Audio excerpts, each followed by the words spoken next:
Ba-da, ba-da, ba-da, ba-da, ba, ba-da, ba-da, ba-da, Really? ba-da, ba. Coming to you live from the Hellmouth. It's the Popular Cinema Podcast. I'm your co-host Payne, And I'm Bill. and welcome to episode 54, the stripped down version. Also known as my last nerve version. What the hell is going on? I don't know. Your shit over there is built on a fucking house of cards. And anytime the wind fucking blows left or right, it falls apart. I need you to get some shit on lock over there, or I'm taking over the show. Yeah, I don't know what my woman was in the studio, and I'm thinking maybe she might have hit some of the buttons. I don't know why you're trying to blame it on somebody else. Your shit's that's defective. I mean, it's literally we have it, and I don't know exactly, Bill, where my whole sheet is that says like input A to endpoint B. I thought I had it written down somewhere, but Is it possible that you wrote it on a roll of toilet paper and stuffed it in one of those drawers in that desk someplace that you'll never you know, find? you Because know it's what's never fun? like there's piles of paper or like garbage and shit like strewn around there. Like anyone could make sense out of anything written down there at all. It's funny you mentioned that. I did look at the drawers and found sheets of paper, and actually, so yeah, I had to throw away. Um, I don't know. I I'm a little cannot bit with you. I just can't with you. I'm just gonna just have to roll through today. I can't. Anyway, are you ready for today? I am. Let's get it on the road, shall we? Well, I have a whole. I'm looking at my podcast file. There's a lot that's going on out there. I don't know where to start. Where do you want to start? Is there a specific place that you have in mind? You know what? I'm just gonna shoot it off the top of my head. All right, shoot. Let's talk about that Last Jedi trailer, shall we?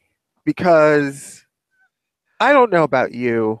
Listen, I really didn't want to really go there because I felt like we are only 60 something days away from the movie and they're releasing it awfully late. And I felt like there's going to be a lot of spoilers and that, I really should just avoid it. So for the day it came out, which was also Ticket Apocalypse 2017, which we can probably get into a little bit later. But we have secured our tickets for The Last Jedi. It's not the early show. We'll be going to the Thursday night at 10 o'clock show because that's the only show available by the I'm time gonna I be was able to get. I'm gonna be asleep by then. I'm sorry. I understand. But that was all that they had left once I got through the fuckery that is Fandango's bullshit. So, anyhow, the trailer. It came out the same night as the tickets, and I was like, I think I'm just going to pass. But then I read some people on Reddit and Twitter say, it's really not spoiler-fied and it's a really good trailer. And after Fuck Apocalypse Fandango, I was like in a really bad mood and needed something to like cheer me up. So I caved. And I'm telling you now, I'm not sorry I did. Because those Star Wars trailer people have their shit together. It's not spoiler-fied. It doesn't ruin the movie for me or make me feel like I've seen too much of the movie, which is what a lot of my complaints with modern day trailers are. It gives me a taste of where they're going, and it gives me a something to tide me over for the next 2 months. So I'm obsessed with this trailer. I can't stop watching it. I've watched it maybe 35 times. 5 times in a row is a minimum for me, and I'm just gonna say that. I think you have a sickness. I've always thought you've had a sickness. I don't know why you have to hate because you weren't gonna watch it either, and No, then because I'm because stronger than you, well, and I not knew not no, not let's not because you always watch the trailers. This is the first time in the history of our relationship that you've never watched the trailer for something that was coming out. Listen, we're about 2 months out, and this is supposed to be a big event around the holidays. And this is the third trailer? This is the second trailer.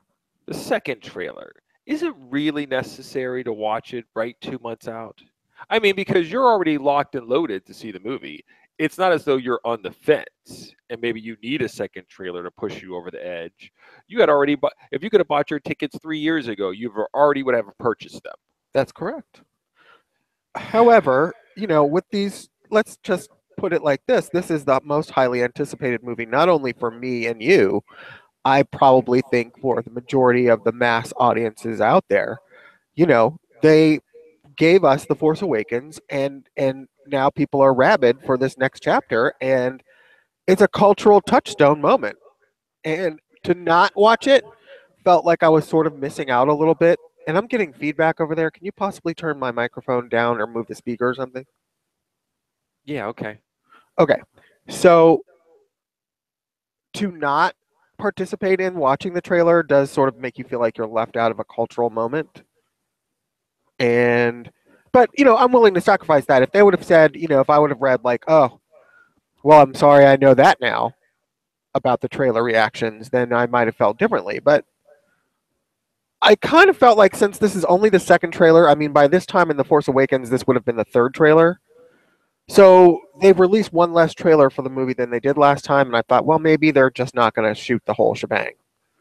And it turns out I was right. And it turns out that I'm glad I watched this trailer, because it really does amp up my anticipation for the movie.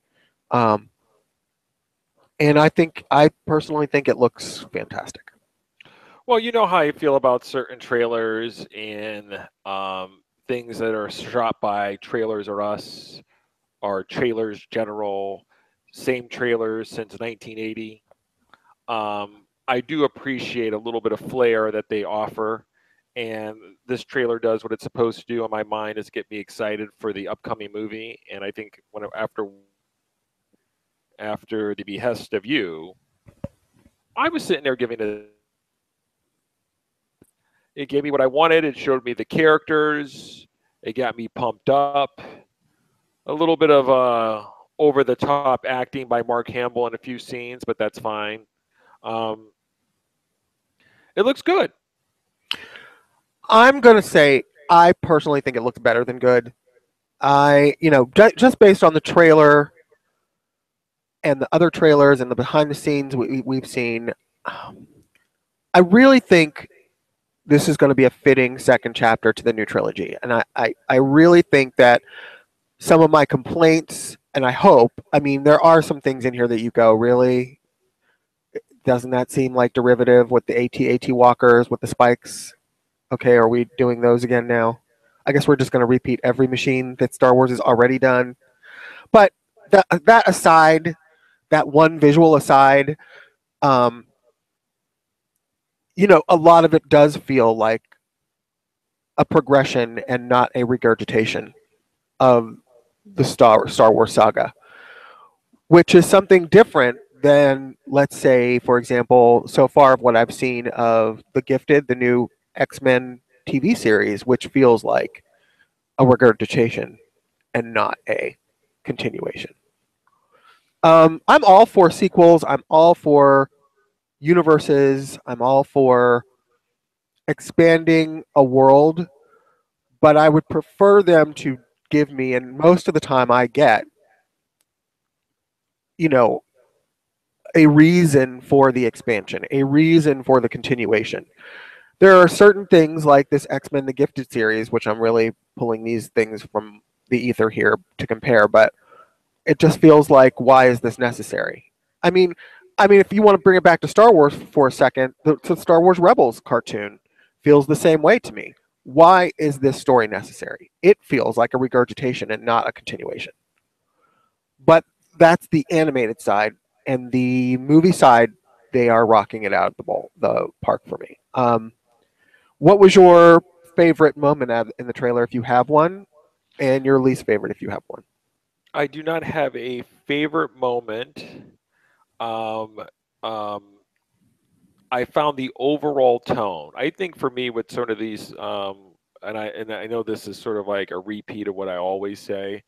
Part of it is sometimes on these movies that I consider to be like epic, and I would put the Star Wars franchise in that, to where I expect them to give a little bit more than they would in some sort of general things. I know we have this conversation where you think that the people are always like they're not trying to make bad movies, but I feel like sometimes they're just also their job is to pump out the movie, and there's not a specific type of style or flair to it. It just really is a $150 million movie, and somebody wrote a script, and they're just trying to film it to meet a schedule.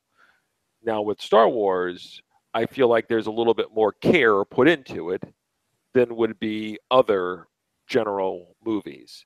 And so I would expect the trailer to reflect that. It should look different and feel different than everything that I normally watch.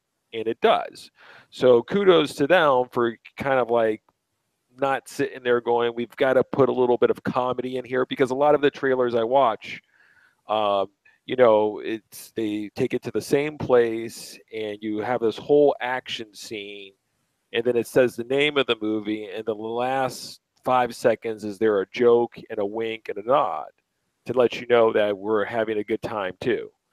Star Wars is not really doing that. They're just like, this is a serious, I don't want to say serious movie, but this is weighty. It's got some meat on our bones, and we don't really have to sit there and wink at you, okay? We're giving you the second chapter in this story, and it's going to be intense. Okay, we don't have to sit there and let you know it's okay. We're going to have funny moments too. And I feel there's like a confidence with how they're doing that. I don't really want to get into weakness for me, because anytime, I've been watching a lot of crap movies on Netflix lately, and you know how it is where I see the same thing on a like say a Netflix show or a gifted show, or just with a general trailer, where the same dialogue seems to be regurgitated over and over again, which is sort of like, oh my God, this might be the greatest evil we have ever encountered, until the next movie. You see these lines, when they start to say them, you can already repeat what's going to be said after them, because they're just built off of other lines in other movies. And so that kind of gets old, to where, come up with a different way of saying it or showing it or filming it. Are you talking about the scene in the trailer where Luke says to the camera, I assume he's talking to Rey, that he wasn't scared from what he'd seen before, or what he saw before didn't scare him enough, but it does now? It does now, yes. Okay. It's a little bit over the top for me. That's for me.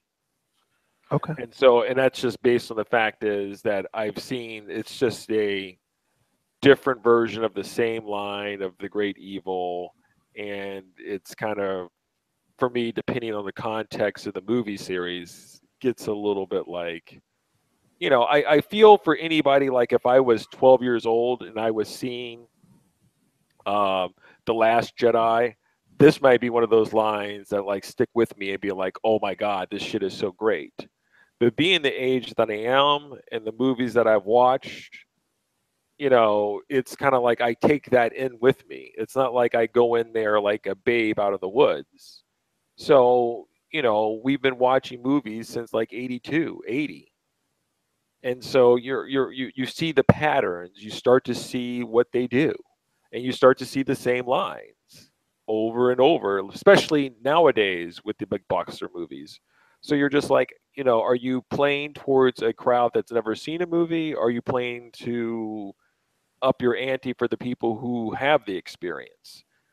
I mean, I'm not saying one is right or not, but I know what I prefer for me.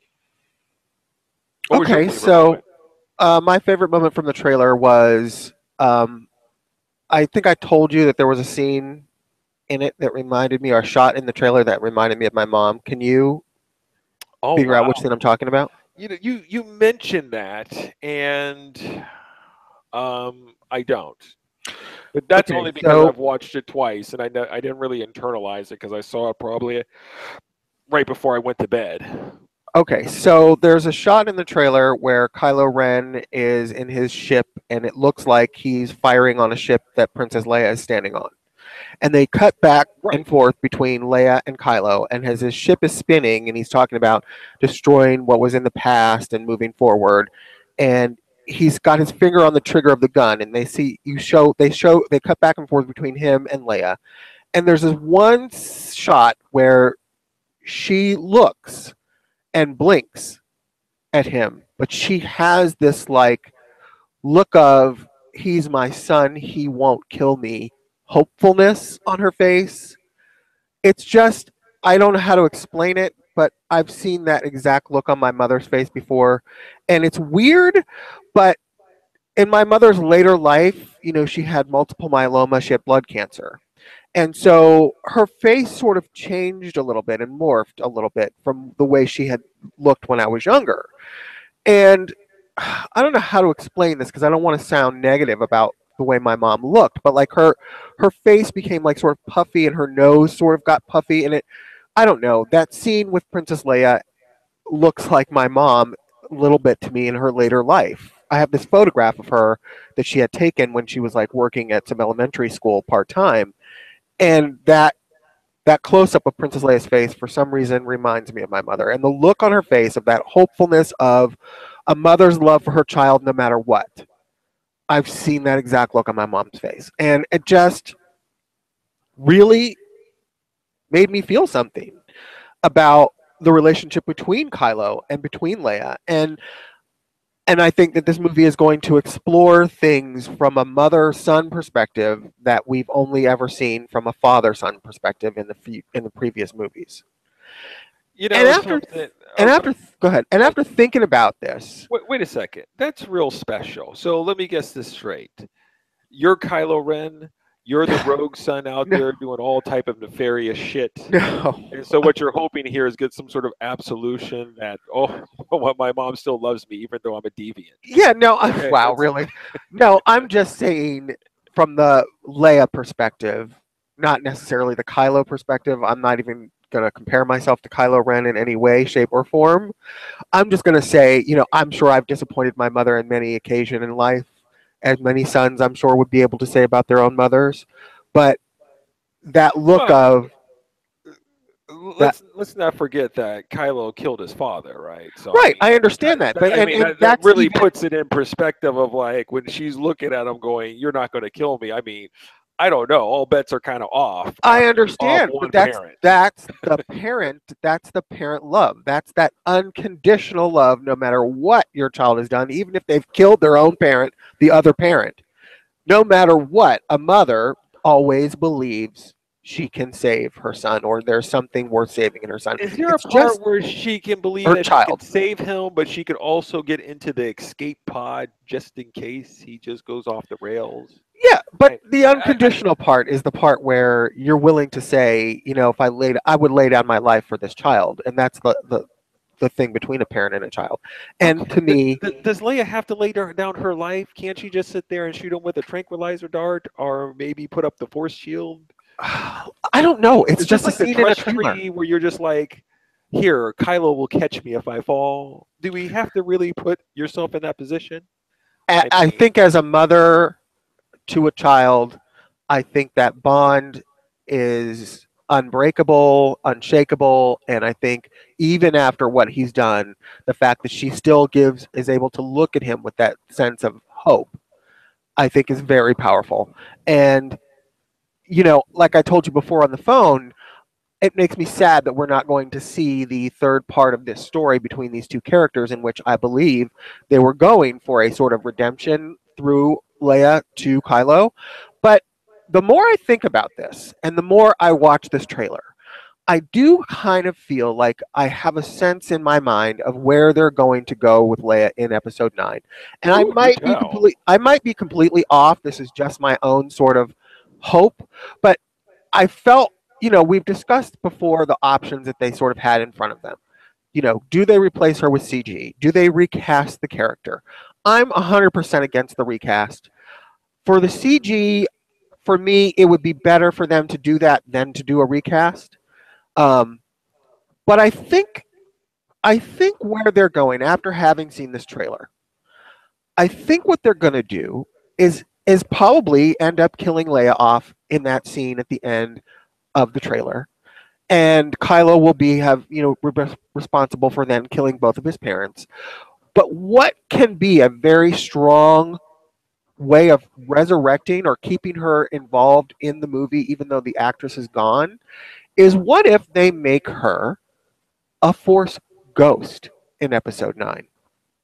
And therefore, we have her voice guiding Kylo or coming to Kylo from the great beyond in the same way that Obi-Wan Kenobi did for Luke in the fourth movie or the first movie, depending upon where you start in the series. But, Obi-Wan's line to Vader in the scene where they have the duel, if you strike me down, I will become more powerful than you could possibly imagine. This all plays into the other storylines, like in the Yoda episodes of the Clone Wars that I keep trying to get you to watch. Those episodes, that arc, is all about how Yoda learns to maintain his identity after death.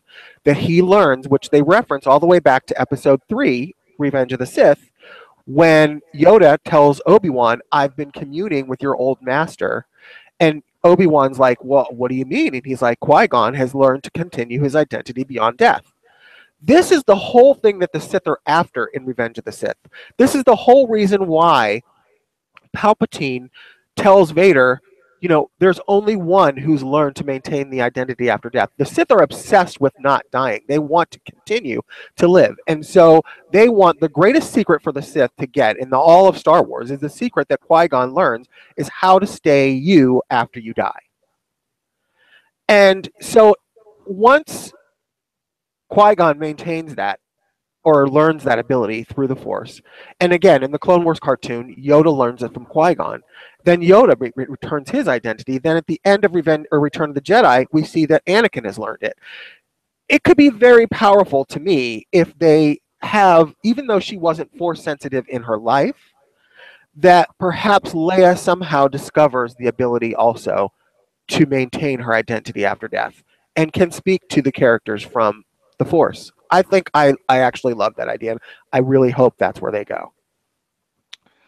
I don't want to be negative Nancy over here, but I feel like you're all lathered up on that point that you're making. Like you're ready. You're spinning around in your studio chair. Like yes. I don't know for myself if I'm as impressed by that whole thing, because once again you're kind of like taking a concept that we're used to, assuming your theory would be 2, you're just switching it around. Instead of this person, it's now this person. Instead of a male, now it's a female. I don't know if that's something like so unique for me. And so she becomes a Force ghost and says, what? Cardinal, I love you so much. Don't do anything bad. Is that what she's going to be doing? Is that... I don't know what she's going to be doing, but I can tell you right now, the fact that they are not going to have her in episode 9 is not acceptable to me. That's not acceptable. They have to find a way to wrap her story up together in a powerful way that makes her not just die for no reason in the second episode. Or, they're going to eventually have to get rid of her somehow physically, because we know she can't be in 9. She's not going to be in 9. And a way to continue her presence in the universe, if they don't have her, is perhaps there's some way they can remix old dialogue. Maybe there's old dialogue that's in, some can somewhere that they never used, like they redid those scenes in The Force Awakens. But is that really groundbreaking? It's not about being groundbreaking. It's about giving you a satisfactory conclusion to the character's arc. I don't care about groundbreaking. What I care about is that they give me something powerful and meaningful as a conclusion to Leia's story, and have her impact the characters in episode 9.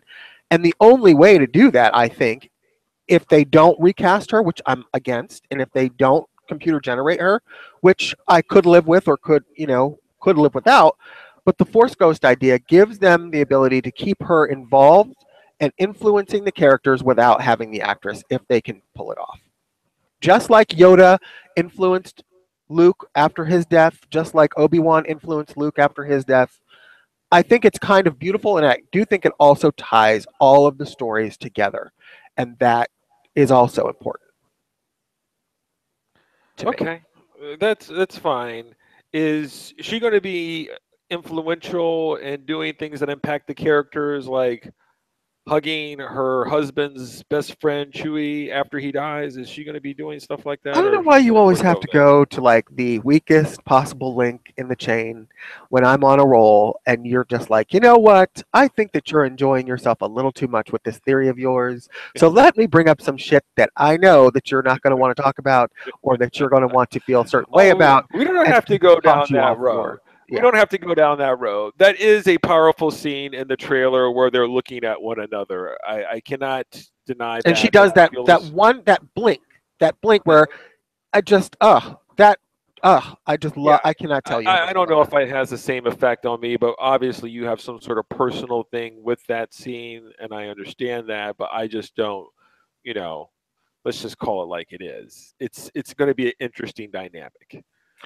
I I am hopeful that they are going to, if not a Force Ghost, which I think is just genius if they do it. I hope whatever they do doesn't end her abruptly and boom, she's dead like they did with Han Solo. Look, I understand that Harrison Ford didn't want to be in the movie. Okay, fine. Maybe the only reason he agreed to be in the movie in the first place is because they agreed to kill him off. But as a legacy character, I kind of feel like I hope whatever it is they do with Leia gives some kind of closure with her relationship with Han. I think Luke needs in some way to address it. It can't just be for me that Luke just is on this island with Rey and they just don't, Han Solo's dead and then we just don't discuss it. I it's bad enough for me that Luke wasn't present in Han Solo's section of the movie, The Force Awakens, so that we never get closure with those two characters who really were tight in life. So I think that there's got to be something that addresses it Well, somehow. I get you on that. I feel you on that one a little bit in terms of you want the old friends to all get together one more time and share a moment. And then it would be more impactful when you realize that they're now ripped apart forever, Sure, permanently to a degree. And you really didn't have that because they're splintered and far away. sure. So, in some sense, it would be kind of cool that there might be some interaction. I don't know if I really see it for them to do it, but obviously I would welcome that.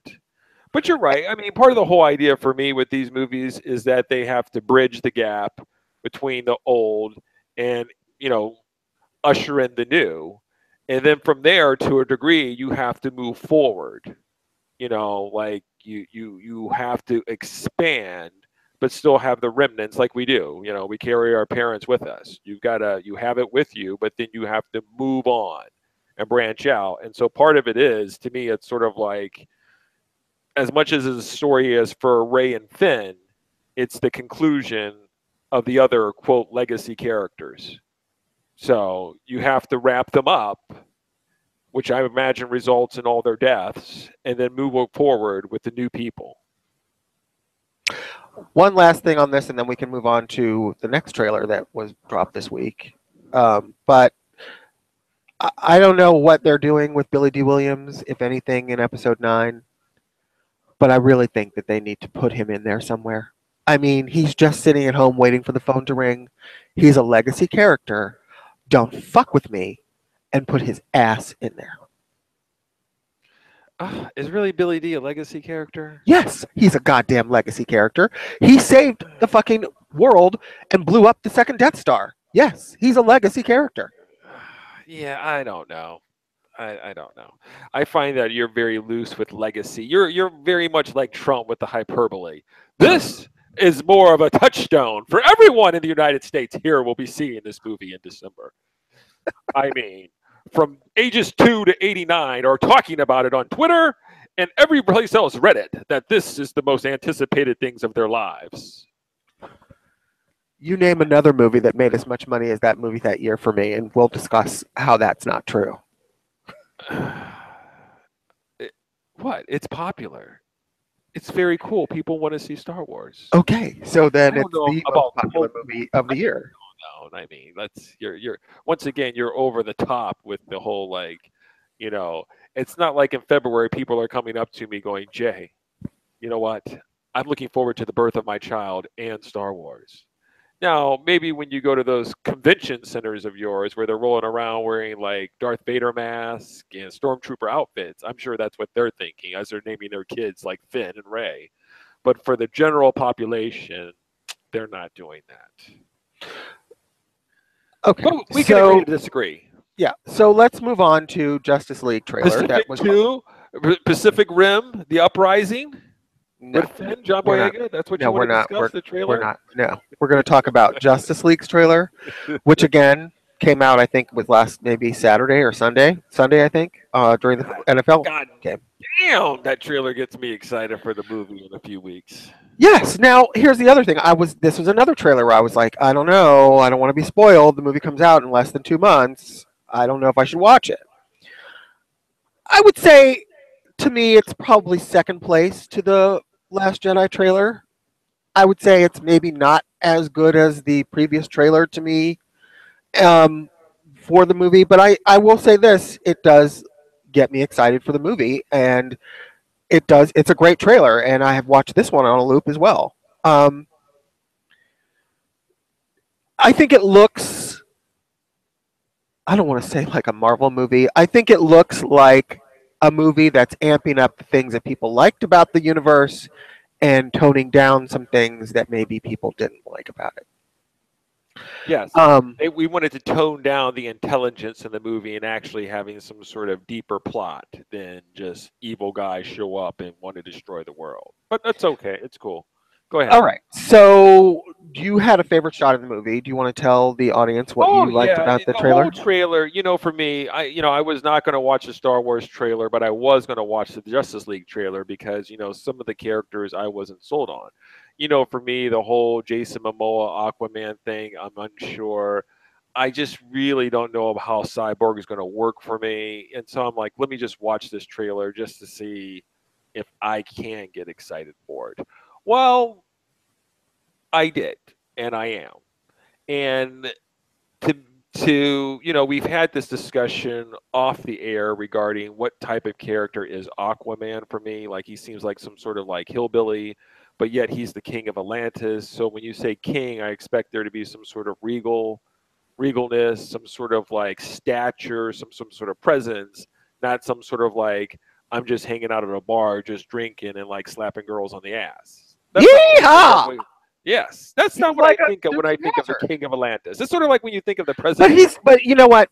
To be fair, I don't think at this point in the story that he is yet the king.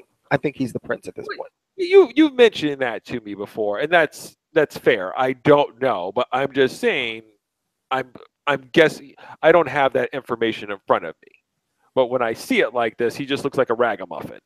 No king to me, if you will. But the one scene where he looks like he's being dropped from the sky and he's falling, and then Cyborg scoops him up and says like, it ain't over yet or something. And then when Aquaman looks at him and goes, my man, and they take off. For me, it's sometimes the simple things. It got me juiced. I'm like, hells yeah. This is right up my alley. This is very cool. Now, all the other scenes in there, they're all very like, you got the Flash, you got the Batman, you got Gal Gadot doing all their shit. It's very cool. And of course, they gave the Superman opening, which probably pissed me off before I watched the whole trailer for you, wherein like you're just sitting there going, okay, let me just do a side little. Let me just go off to the side for a second. You know how I feel about this. This is the whole thing of going like, this is the Justice League movie. Okay, we all know that Superman's not dead. By the way, we saw the fucking Batman versus Superman where the dirt's shaking. Okay, we know he's coming back. We're not going to have a Justice League movie without Superman or going forward. He's not dead. We all know this. But yet somehow the bean counters and the people in the studio, for some reason, just can't like somehow keep it secret. They've got to throw it out there. By the way, we still have Superman coming too. It's so desperate, so thirsty. This shit irritates me to no end. And so when I first saw the Superman shot, it's just like they just can't contain themselves. They have to throw everything out there just because I feel like they're just on shaky ground sometimes, and we got to give you everything. No surprises. Superman's alive. And so after watching that, it was nice to see it was a dream sequence, even though we know he's still coming, as opposed to being like, we've got to show a flutter of a cape, just in case you didn't know. Um, I think it's weak, and I think for the people, for the fans who are, But it's a dream sequence, so it's not it's really a dream, weak. but we all know Superman's coming though. But this, I'm getting angry for something that didn't happen. I'm surprised it didn't happen because typically I feel like in these things they can't help it. But either way, the trailer overall makes me excited for the whole movie. And it makes me get on board a little bit more, at least having an open mind about Aquaman. I am completely still unsure about Cyborg. And I find that his print campaign, the pictures of him, it just looks weird with that half metal face of his. It just looks weird. And one of the cards where they have like the singular, like the posters where they have the singular action shots of them that just came out, Yeah. that poster of him has like a weird face on it for me. It's just a weird face. Um, I just don't know about that character in and of itself. So I'm hoping to be pleasantly surprised when I do see the movie. Before I had two problem characters, Aquaman and Cyborg. Now it looks like I just have one. So we'll see if they can change that around. I'm going to go a little bit more in your direction with the Aquaman before you saw this trailer and it became something that's viable for you. I don't know how I feel about the Dukes of Hazzard version of Aquaman. I mean, he's jacked, that's true. And, I don't know if I necessarily need him to be princely or boring and stately like Black Panther. But is there something between like good old boy, down home, countrified steak, just wants a beer and a pretty woman on his lap? Is there some kind? I get that they're trying to go in the fastest, farthest possible direction of the somewhat fey version that most people associate with the Aquaman character from Super Friends on the 70s cartoon show that used to wear an orange shirt and surf on dolphins. I get they're trying to go like anti that. It does feel like they're maybe trying a little too hard to go anti that with the portrayal of him being sort of like a down home country good old boy. I didn't love that scene so much because I think it's sort of playing into the trope. The more I see of him, the more he talks, the more like not princely he seems. And maybe they'll tone some of that down once they establish that this isn't the blonde guy that you're used to riding dolphins, and they'll give him more depth. I hope. I hope he's just not like Thor of the Ocean from Thor 1. I got you. Smashing glasses. This is Right. good mead. Right. Love mead. Exactly. Right.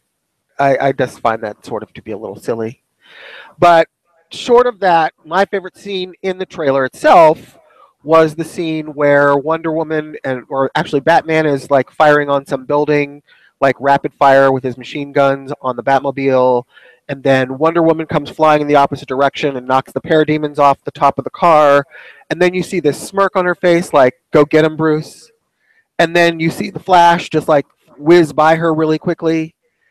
That to me is like, that's the Justice League. Like, that's what I want to see. I want to see them all sort of like the end of BVS, like working together to vanquish the bad guys. That's what makes it a team up movie more exciting than a single adventure movie, is where they all sort of like work together. And I love that. And I think that, if we get a lot of that throughout the movie, not just in one big scene at the end, that would be my preference. I was sitting there, since we're talking about just a trailer in and of itself, this is one of those things, and I'm going to pick up where you left off in terms of the team dynamic, Bill. I'm just going to go there a little bit of a route. Part of it, the whole idea for me is with some of these movies here, I want things to be like what you would call like a touchstone. I want these things to be bigger than what they are, and for me, the Justice League would represent what the Avengers were, was, it's to where you have all these little movies building up to the grand finale type of thing. And that's what Justice League represents for me. That I wanted to have these little movies, and then it culminates in this big action-packed, like drama, like drag out. This is the granddaddy of them all. It's sort of like the whole idea behind the Last Jedi movie. And so, what's disappointing, unlike the Last Jedi trailer, is that when I watched the Justice League, although I enjoy it thoroughly and I'm looking forward to the movie, and it increased my excitement for the movie, there's a bit of just generalness and plainness to it, to where it's kind of like it's just another movie within the chain, as opposed to something that separates from the chain. Like, it's an uptick. And, when I'm watching this trailer and they're kicking ass, it just sort of ends with like, a little bit of a wink and a nod and a joke, like, oh, is that signal for you? And then, Bruce and Gal looks at each other, like, oh, he's so young, and it's supposed to be like, look, we're funny, and it's kind of like, I just want you to be a little bit more like, we're not messing around. This shit's for real. Like, this is the movie you've got to see if you're going to see something here. I love that scene at the end, because to me it's like Bruce and Diana are the parents and Barry is like their child, and it's sort of like a family unit, and there's humor in it, but it's very character driven, because Barry obviously is such a geek and a nerd for the whole superhero thing. Don't get me wrong about your whole character and family development. I'm talking about the presentation of the material. Okay, I'm sure there's character development and family in Star Wars The Last Jedi. But there's a way of showing it. I can pull you out every superhero trailer, and it always ends with them coming up with the name of the movie, and then it ends with a joke. We just did this with Wonder Woman, with the whole, what's her name, Etta Candy doing the fisticuffs. It ends with a joke. Or which is one of my favorite scenes in the whole trailer. I'm not, well, I listen, I'm giving my preference. Sure. I'm not a fan of it. It makes it more like every other Transformers, Pirates of the Caribbean, any other fucking trailer out there. They cut it. It's cut the same way. And if you're going to make a Justice League movie, I'm not asking that you remove the humor. I'm not asking that you remove the character development or the family dynamic. That's not what I'm asking. I'm just saying with the trailer, if you're trying to separate yourself from the masses, doing something that I've seen with 15 other Thor Ragnarok, Thor 2, whatever else, doesn't really do that for me. You should be upping your game to being like, when I saw the Last Jedi shit, they weren't sitting there going, hey, listen, we got jokes too. No, they're like, this shit's, oh my God, this is a must-see. You've got to be there, because we've got Luke going, we've never seen power like this. We've got Kylo shooting shit. Leia looks like she might be dying. Fuck, everything's off the chain. Okay, and I don't sit there and go like this, well, this movie is going to be devoid of any humor or any family interaction. I know that the movie is going to give me that. But what they're trying to do is they're trying to separate themselves to being like, this is not some sort of other general movie that maybe you can see in 2 weeks. They make it to where you got to see that shit day of. Justice League, they're just like, oh yeah, we're having a good time. Maybe you can come out and see us on Thursday, but you can see us on Saturday. They need to up their shit up. Okay, we're going to go see the movie. We're locked and loaded. But, as many trailers that we see that come out, Bill, they're cut a certain way until some ones are not. And the ones that are not seem to get a little bit more eyeballs on them. And this could have been, is Justice League supposed to be like Iron Man 2? Is Iron Man 2 supposed to be like the Avengers? Avengers supposed to be the culmination of everything, so it should be like different and feel different. Justice League should feel different than just some sort of other Man of Steel 2 or Wonder Woman 2. It should feel different. Well, in my opinion, it should feel different, and it should look different, and it should have more fanfare to it. It should be like a big fucking party for this one, Bill. In my opinion, that I do feel like that is giving me something different from what I've seen in the DCEU so far, which is mostly self-seriousness and mythology building and world building, which I don't have a problem with. I'm not saying I don't appreciate those things, but within the confines of the DCEU, it does feel like they are expanding that idea of mythology and world building into a more crowd pleasing adventure action movie, which I also don't have a problem with. So crowd pleasing, that just means like we've got to dumb it down for the masses. That's not what it sounds necessarily. like to me. I don't think Wonder Woman would be considered dumbing it down for the masses, but it was I don't also consider Wonder Woman be dumbing it down for the masses, but Wonder Woman came in at a different phase here. With the Justice League was right on the heels of Batman versus Superman.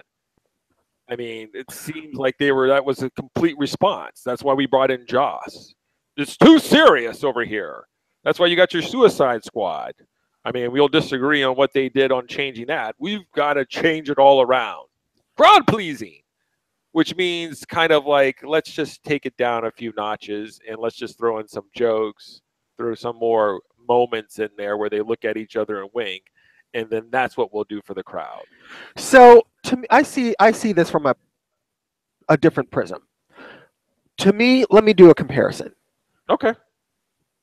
The Star Wars prequels are to me what the DCEU was up until BVS.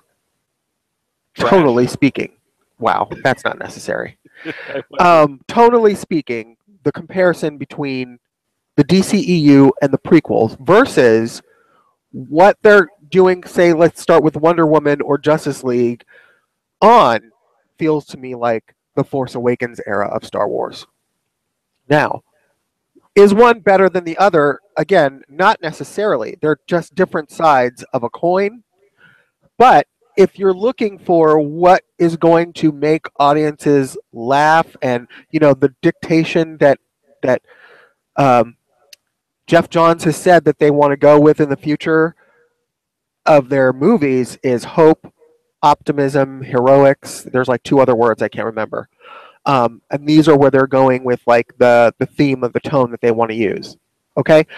The Force Awakens is more what I think they're going for as far as the tone in the DCEU versus the prequels before BVS, MOS, and BVS.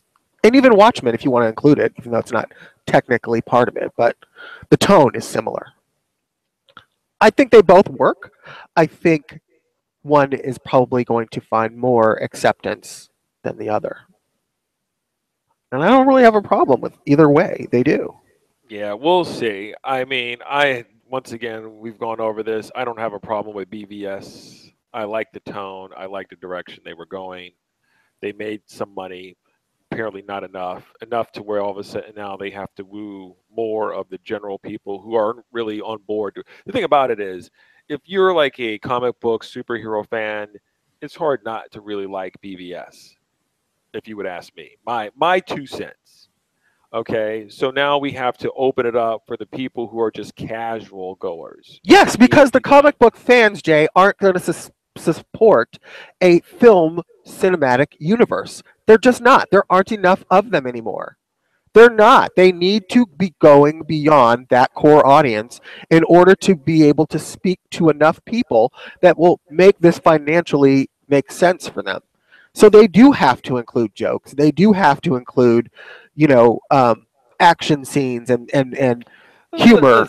Let's be quite honest here. When you say include jokes and humor, the problem is they're not doing it in a way that's what I would perceive to be subtle or layered any other sense. It's actually just essentially Big Bang Theory sitcom type of nonsense. Big Bang Theory is the highest rated sitcom on the entire CBS network, just so I can put it out there for perspective. But okay. I'm not saying it's good. I don't watch it. I'm just saying it's highly rated. Oh, yeah, right. I mean, highly rated, but that's for morons. Or like my nephew who's like 12, who, doesn't know any better. But that's fine. That's fine. For me, that's what my concern is. It's not like sometimes I'm anti-humor or you can't have fun. Not at all. But there's a way to film it to where it's not so like hammer hitting a nail. It's just running a train through a china shop. There's no subtlety to it whatsoever. It's almost, well, you might as well look at me. It's like watching one of your Dynasty shows. Okay, which, by the way, we watched and loved and we're in. Next. I told my girl that you were watching Dynasty with your man, and she Mhm. sat there, and we both rolled our eyes at the same time. That this shit looks like garbage. But I go, Really? Because you know what's not garbage? Let's watch another episode of The 600-Pound Life on TLC or The Little People. That's not garbage. Right. uh, I guess one man's trash. Whatever. Okay. Right. Whatever. Exactly. Okay. But anyway, I think either way, this trailer, like The Last Jedi, it's a thumbs up. It's a positive. I don't think it does any harm. It's very curious to where how this is going to be received by the masses. I mean, for you and me, it'd be very curious if it starts to go negative quickly, or if the numbers get affected. It's just going to be fascinating. It is going to be what it's going to be. I hope for it. I mean, they've already come out and announced that they're toning down the sort of connected universe aspects of this. I feel very mixed about that idea. I'm all for continuing to have them build the world that they started with MOS and continued with BVS. Wonder Woman's a little bit more standalone. Suicide Squad had some nods in it, so I would even say Suicide Squad had a little bit more connectedness than Wonder Woman even.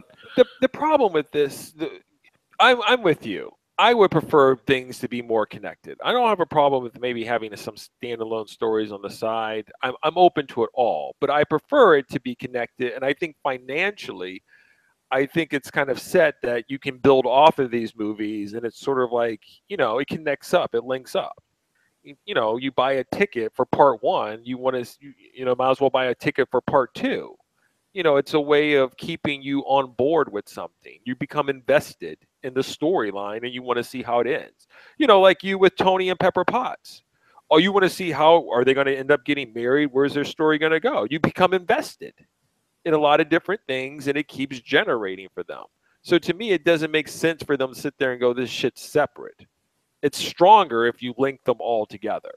Yeah, but the whole idea, I think, of cinematic universes is sort of starting to backfire on some studios that are, like, for example, the Dark Universe, where they come out and announce, this whole universe starting with the Mummy movie, and then no one sees it. Well, then their whole cinematic Dark Universe thing kind of collapses under itself.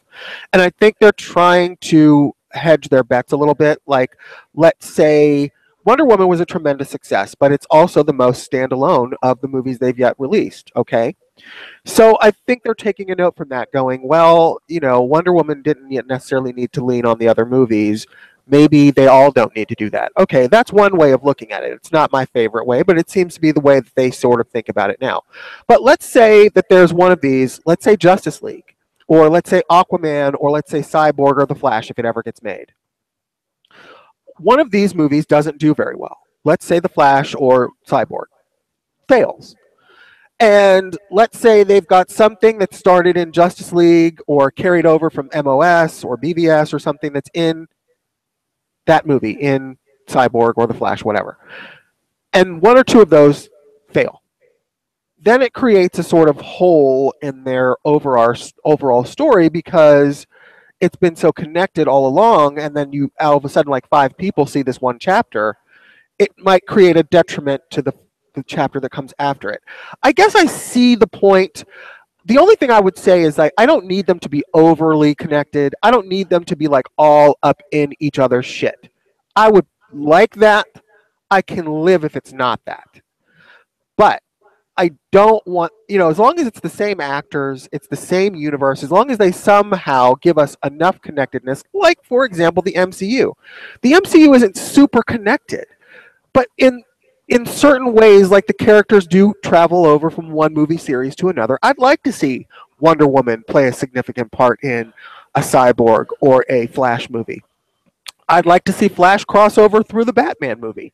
I mean, I'd like for it still to feel like a universe, even if they're not going to, make this huge overall arc thing, which even in the MCU, even with the Thanos and the Infinity Stones, that storyline isn't been a huge part of all the 22 movies that they have had come out by the time Infinity War Part 2 comes out.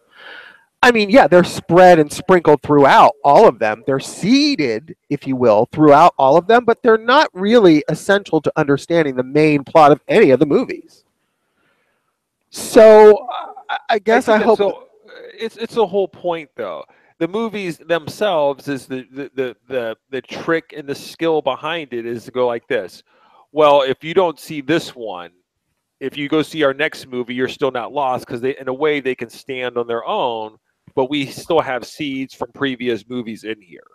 You can still watch it and enjoy it, but the story is richer if you watch all of them. Right. Okay, I mean that's the method behind the madness. You can still make your DC world. You have to sit there and go like ended up going like this. Okay, Justice League ends. Part one's over. It will continue in the next chapter of the Flash. You don't have to do that. You can just sit there and just do piece by piece, and it's sort of like it's a skill level. The thing about it for me with the appearance and what I seen from my eyeballs, it's almost though like it's not fully organized. Like they're still trying to fly by the seat of the pants while it's kind of clear with Marvel that they've had things mapped out for a while. Like they've have it all mapped out and they've actually had the success that they can push forward with what they mapped out. DC seems like this is sort of like a general idea where we want to go with it, but we have to be able to work our shit on the fly. And so one minute we're doing sirens or not doing sirens. Maybe we want to do an offshoot of Suicide Squad. Like they're sort of like we don't. They're pulled in several different directions. And half the time when they want to do something, they can't find a director to do it. So timelines get shifted. And so it's not as though they're fully. They want to do a universe. They want to have the cred to say that we've got a universe, but they really don't have it all mapped up because their shit's not fucking solid, which, as I said to you from a long time ago, that instead of working slowly and just trying to build it up, they didn't want to do that. They want to get straight to the fucking Avengers. I mean, that's what the Justice League was always about for me. We want to get straight to the fucking big money. We don't want to do this slow, play it out role and build up each character. Fuck that. I actually see it differently. I don't know that there is really much more patience for the general movie going audience to sit through yet another origin story of a character that has a similar journey to many other characters that have already had those stories told. We just sat one through. We just sat through one with Wonder Woman.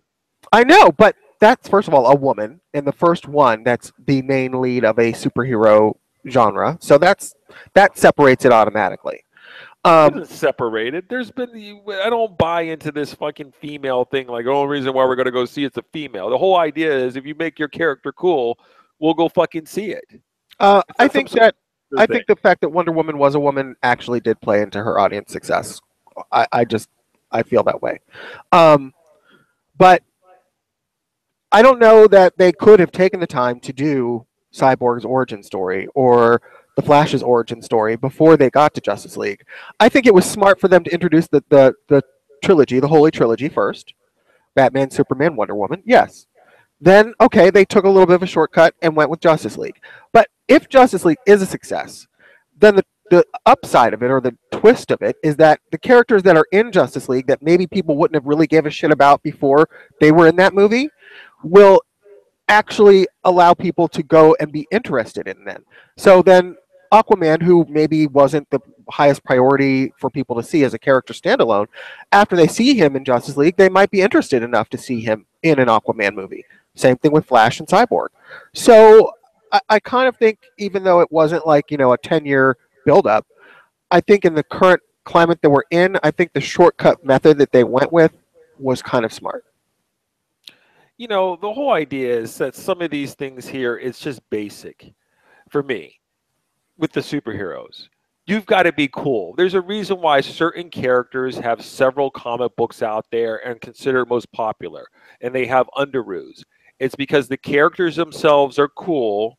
We were raised with them. They have great powers. They're magnetic, and they're interesting. Okay? You don't have 15 Squirrel Girl comic books out there, okay? There's a reason why you have several Batman, several X-Men books, several Superman books. Is because, as well as Wonder Woman, these characters are popular. Okay? There's something about them and their powers. Cyborg doesn't have several books. Now, while I agree with you that the hope is that in Justice League it'll be something interesting that he does that warrants to him, but just based on history alone, it's not like Cyborg is the one out there blazing the trail for people. It's not to say that he's completely devoid of anything, but there's a million characters out there in the comic book world that just don't have the popularity. They're just more bit players. They can't carry the fucking load like Superman. There are differences. Cyborg is a bit player. Now, I'm not saying that he would have benefited if they would have just rolled out a Cyborg 1 movie. Yeah, granted not. But the thing about it is they could have rolled out Superman, they could have rolled out Batman, they could have rolled out the Flash. These are some characters that are just cool powers, cool people, and everybody fucking loves. That's not why we have several Batman fucking movies. He doesn't even have any fucking powers. He's just fucking cool. You can do so much shit with him. The Flash is just the same way. The whole idea for Wonder Woman was to make her look cool. She's got to be Superman characters. You just can't have her come out there and sit there and make a dress. You've got to make her powers seem like it's the shit. They made it seem like Zack Snyder was doing, what is it? What's the word with the gladiators in it? 300? Yeah. I mean, you've got to make her badass. We worked in Lucy. We all went and saw Lucy. It made a ton of money. It wasn't because she was a female, in my opinion, for me. It looked because she was fucking cool. And so it's not like somehow the people sit there and go, I don't know, I'm not going to go see it. If the bitch is doing some shit that's off the chain, it's going to get some attention or have some cool powers, we're all going to go out and see it.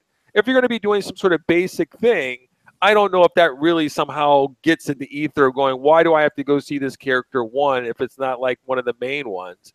And are you showing me something different that I haven't seen before that makes me want to get out there? Like, this is a really cool take on the powers. So I don't really buy that. They could have started off with some iconic characters and sprinkled in some other minor ones and built up to it. I know you feel differently. I still feel as though like they want to get in while the get in is good. They don't want to do the legwork to build up to it. They just want to jump to the big money.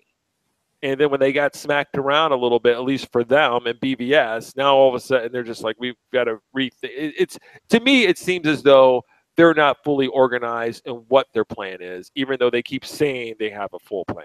It's not. And with like the Dark Universe, it's the same. It's the whole idea of we want to do all this stuff. We want to show you all the people that we're doing. Okay, you've got to come out of the gate with something strong in order for this universe, the whole thing to take. I don't think that people have a problem with the universe. I don't have a problem with having things in universe and having movies that are connected. But certainly there has to be some sort of flair or uniqueness to it for me to care about. I mean. So let's move on to the other trailer, because we're just going to do trailer of Palooza, I guess, today. Pacific Rim Uprising? Yeah, no, we're not getting there. The New Mutants. Oh, we didn't discuss this one off the hair. We did not. But I will say that I predict that you will think that it is the Shiznizzle because it breaks a mold. Say what? Fucking putrid. It's fucking putrid, Bill. I don't. Why would you think? Wait. Explain to me why you would think that after watching the New Mutants trailer that I would sit there. See, this is the thing about it is you look at me like some basic bullshit here that all of a sudden they got to sit there and get all dark and serious. And then you're like, oh, this is it. I mean, it's almost like you don't hear what I'm saying. It's almost like there's just no craft here. The people come out with some Flatliners redo and you're like, oh, that looks heavy. It's just, let's throw some teenagers in there, throw some jump scares in there. And this is what Jay needs here. It's fucking basic. There's nothing about that trailer that makes me sit there and go, this is the only thing I said about the New Mutants trailer. I looked at it and I go, well, they are doing something different. Right. And that's what I thought that you would like about it because it's in your wheelhouse. I applauded my hand and I go, that's something different. Now, just because you do something different doesn't mean I'm supposed to spend $10 to go see it. It means that it should be different, but it needs to be also look appealing and good. It looks like some sort of like CW knockoff teen angst drama.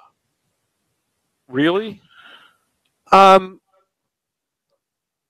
it seems that Fox is pushing their envelope because they've been made a success of pushing their envelope, and I don't think that that's a bad thing in general. Logan pushed the envelope of what a superhero movie was. You're wait. You're comparing the New Mutants to the Logan trailer. Then is that what you're telling me? Deadpool pushed the boundaries of what we knew to be a successful superhero formula.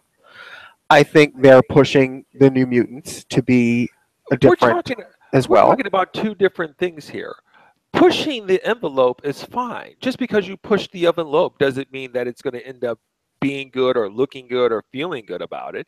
I mean, Well, if you let me, look, listen, Deadpool pushed the envelope.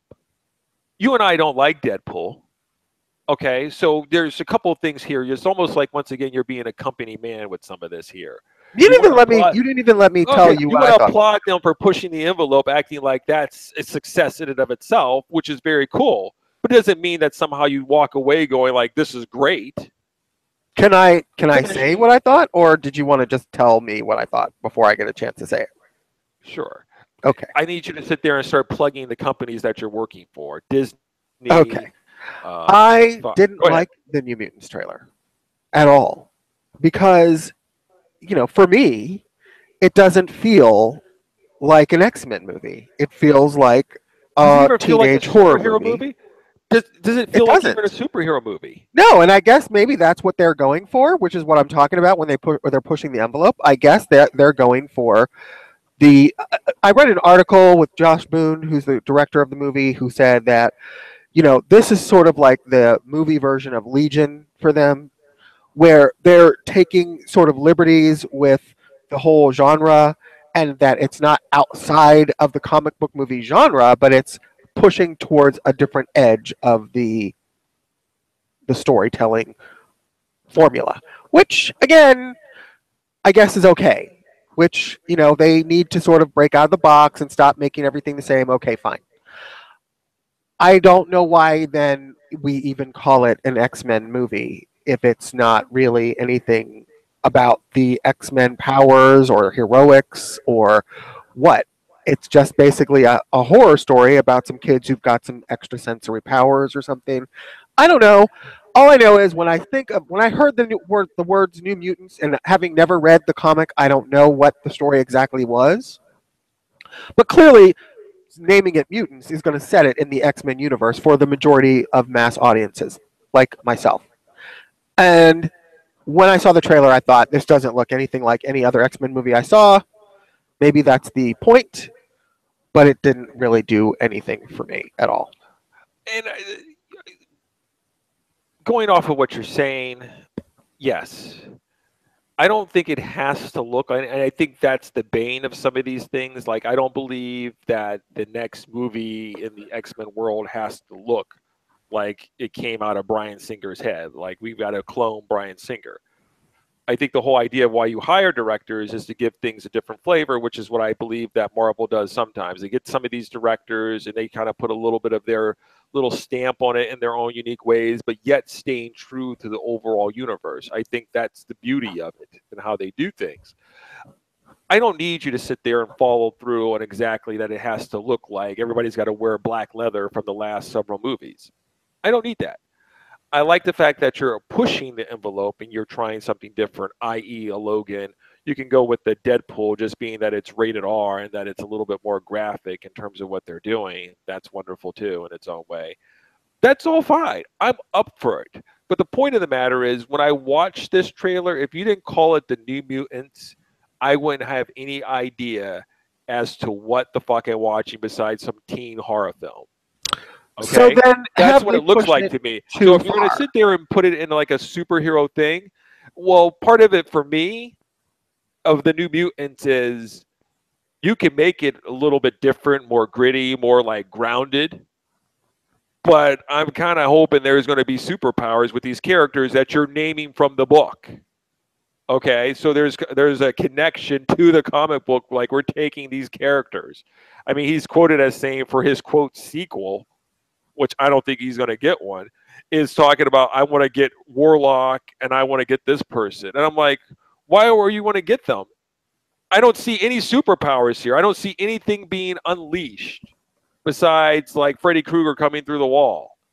Dream sequence bullshit. It just doesn't seem like a superhero thing. I mean, if you're not Which going for superhero, that's fine, but it doesn't. I'm just saying. it seems unrecognizable to the universe in which they're Good word. purporting to be a part of. Good It word. seems like maybe they're pushing it maybe a step too far as trying to think outside of the box, but still keep it within the universe. It Bill, doesn't. I told you the movie was called Flatliners. Flatliners in Europe. If that was the title of the movie, would you go see it by looking at that trailer? If it was called that, No. Okay. The only reason why, for us, being our popular cinema, we're both into the superhero genre, is that the reason why you put that name on it is because you're trying to attract us to it. And to me, I'm kind of confused watching the whole thing. Like, it's too distinct. It's too different that it's actually taking you what it seems out of the whole damn universe. I know. And you know what? This reminds me a little bit of Split, in which you have a quasi somewhat sequel to a movie that you've already established that doesn't look or feel anything like that movie whatsoever until you get the interconnected scene at the end that allows you to know, in fact, it is set in the same universe as this other movie. But having that scene dropped off the movie or chopped off, if I hadn't seen that scene, I would have no idea that any of this was ever connected to the Unbreakable universe. In a way, it kind of feels like trickery. Like you're getting people into a movie, although, it doesn't really work that way because Split wasn't really built up as sort of an Unbreakable thing. Yeah, the difference is with Split, though, it looked fucking interesting on its own. Right. For me, I'm already. I guess what I'm already assuming is, well, I'm speaking for myself. I don't find what I saw in the trailer to be remotely interesting. When I saw the Split trailer, I was interested in it, without knowing anything else before or after that. I was Right. interested in seeing that movie. I'm Right. not interested in seeing what I saw in the trailer. Maybe you could show me something else, like maybe Professor X rolling up in a wheelchair. That might have been interesting. But Right. being said, there's nothing else that sits there and goes, I got to run out and see this. I don't disagree with you. I think this is my most disappointed trailer so far I've seen this year. It just does not look like something I want to go see. And I want to see all the X-Men movies, but this just doesn't feel That's what X-Men happens to when me. you put a director that's done Stuck in Love and The Fault in Our Stars in charge of some shit. I'm Pull out some sure, teenagers and based put them on in an Logan, asylum and then have them act crazy and do a whole bunch of jump scares. I mean, I'm sure based on Logan and based on Deadpool's success, they were emboldened to say, and this, it does make Fox as a company and their genre of superhero staple movies, it does sort of separates them from the fray. I mean, their whole idea of pushing the boundaries doesn't always have to be backfiring against them. It could work for them. I just don't know if that's the case in this instance. fair enough. I mean, it sounds like I'm being awfully harsh, and I don't want to be harsh because I want the people to put. Yeah, I mean, it's almost like I got two tongues in my mouth or whatever else it is. I want them to push the envelope, and I applaud them for trying something different and taking a risk, which was what the New Mutants looks like to me. It just doesn't look like a risk I really feel like. Yeah, yes. And that's in one hands I'm clapping for them, but when I look at it, I just don't find the material that they presented to be anything that at this moment that I care about. Now, what will be interesting to see is if, I don't know what the budget for this movie is. If it's low budget, I'm sure it's not Blumhouse level low, but if it's low enough, then people who think this is just a horror movie might flock to it because that's kind of de rigueur these days. Like these low budget horror movies are kind of, they put them out and they hardly ever fail. it doesn't match up with a Blumhouse, like their shit, which I enjoy. This doesn't even reach their level of being like unique. I'm not saying I can't make any money in that genre, but I don't think there's anything so special, from Insidious to I can't, I'm having a blank in my mind right now. What are the movies that they do? They seem to have a certain flavor to them, and I don't think this matches up with what they're doing. But Well, I think let's. what I read with Boone, it says here that that 10% of the movie was shot on green screen. The rest of the 90% of the movie was real location. So that to me Somebody's sounds like actual low dungeon. budget. Is that where they filmed it? Because that's what it looks like. Yeah, that's Um. it sounds Okay. like low budget. So Now, it maybe can be profitable, low risk, high reward potentially, but so Todd McFarlane's over there laughing in a corner, going, "They think this is different. Wait till they see my new Spawn, in which you don't see Spawn at all for like the first hour and a half of the movie." Yeah. Is he filming that? Didn't Blumhouse give him some money? Yes, they did. They said go for it, and so that means it's going to be like a budget of $5 million, and it's supposed to be a superhero movie. Okay. And this is, by the way, his first time in a director's chair. Am I right? Mhm.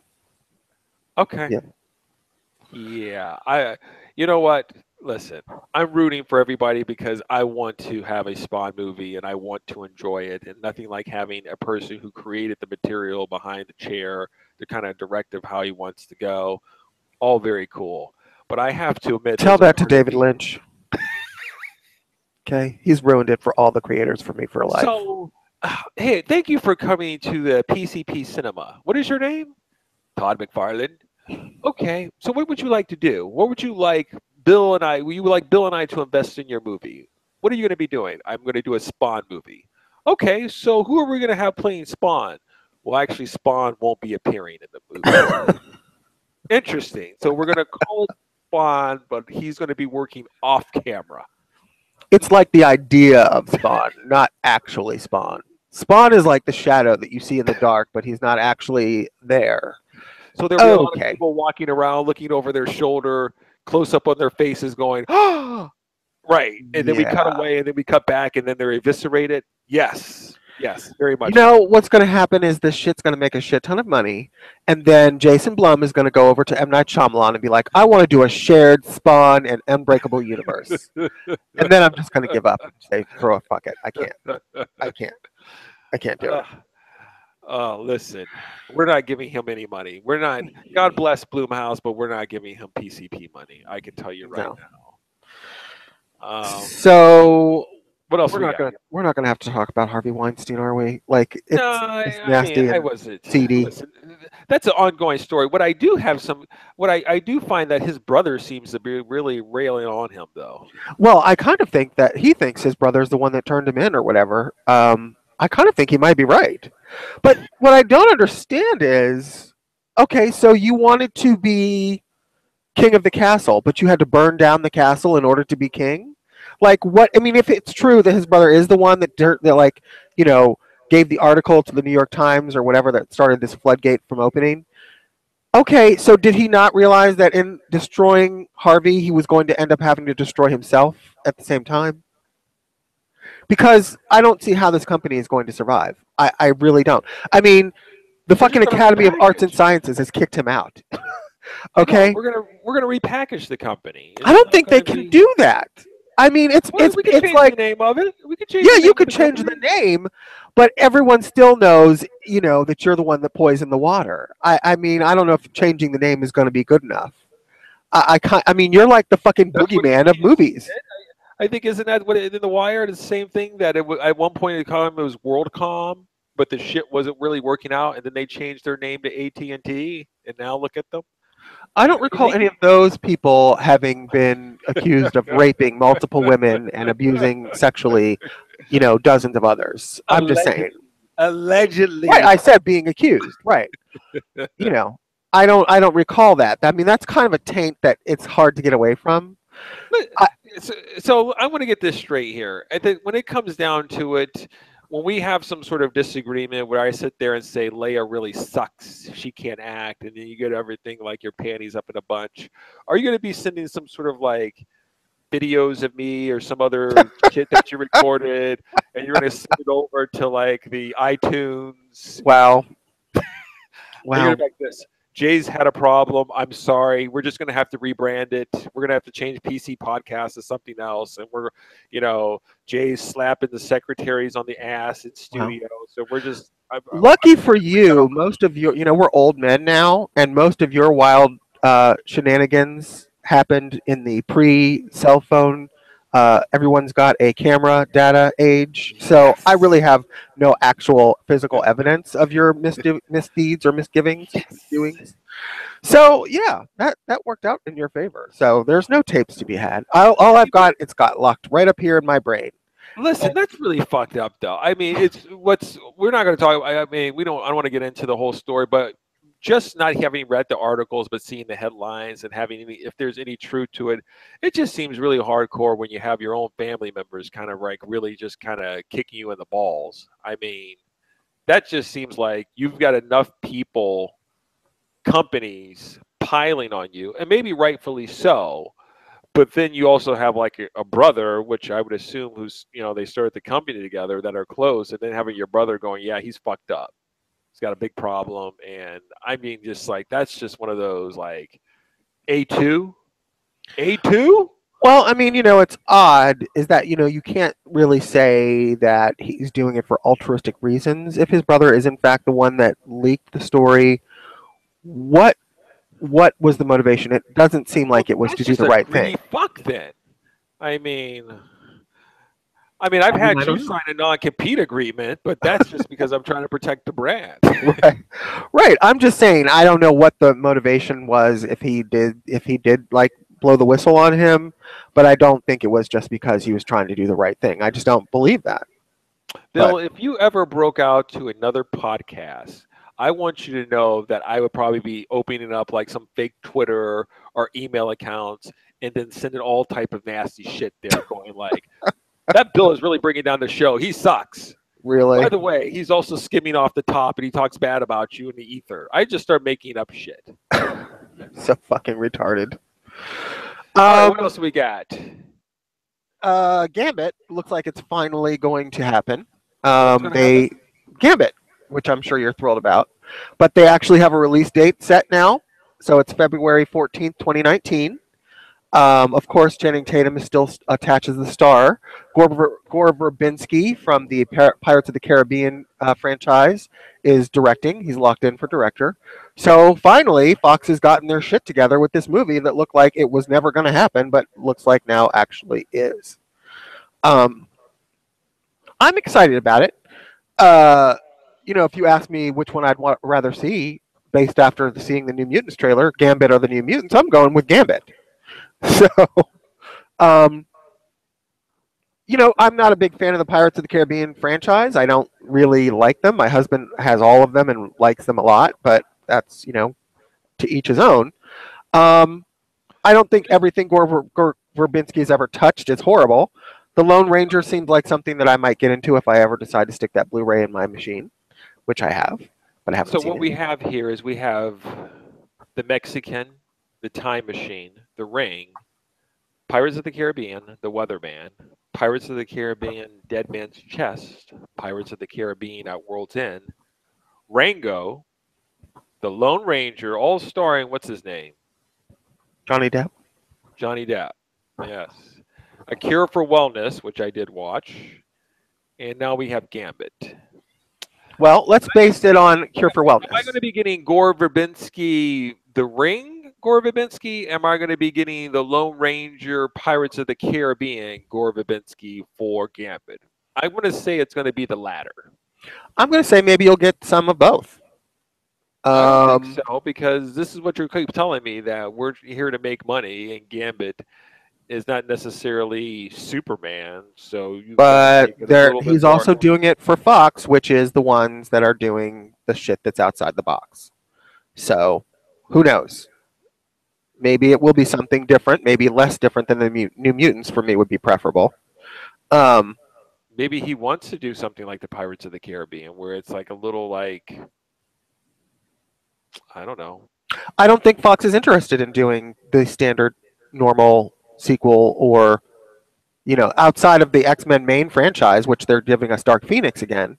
They do seem to be trying to maybe, push things in a different direction. I'm not going to be negative. Kudos to them finally actually getting a director. I'm not necessarily a fan of the idea of this project, but we'll see. I mean, if they've got to do something. Hugh Jackman is pieces out. So, they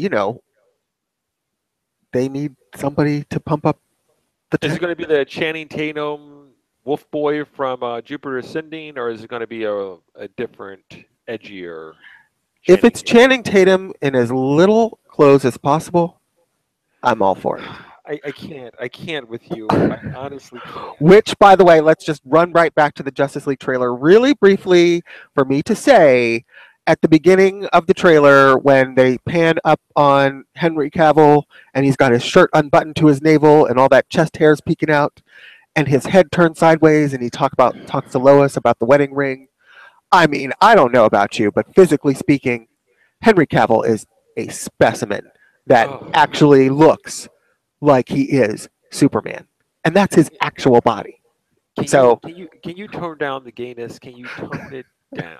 It's like I just said it briefly. Briefly, if you're asking me the physical embodiment of Superman, what that would look like to me, Henry Cavill's just about perfect. Okay. We can move on now. I don't know. I don't have the words for that.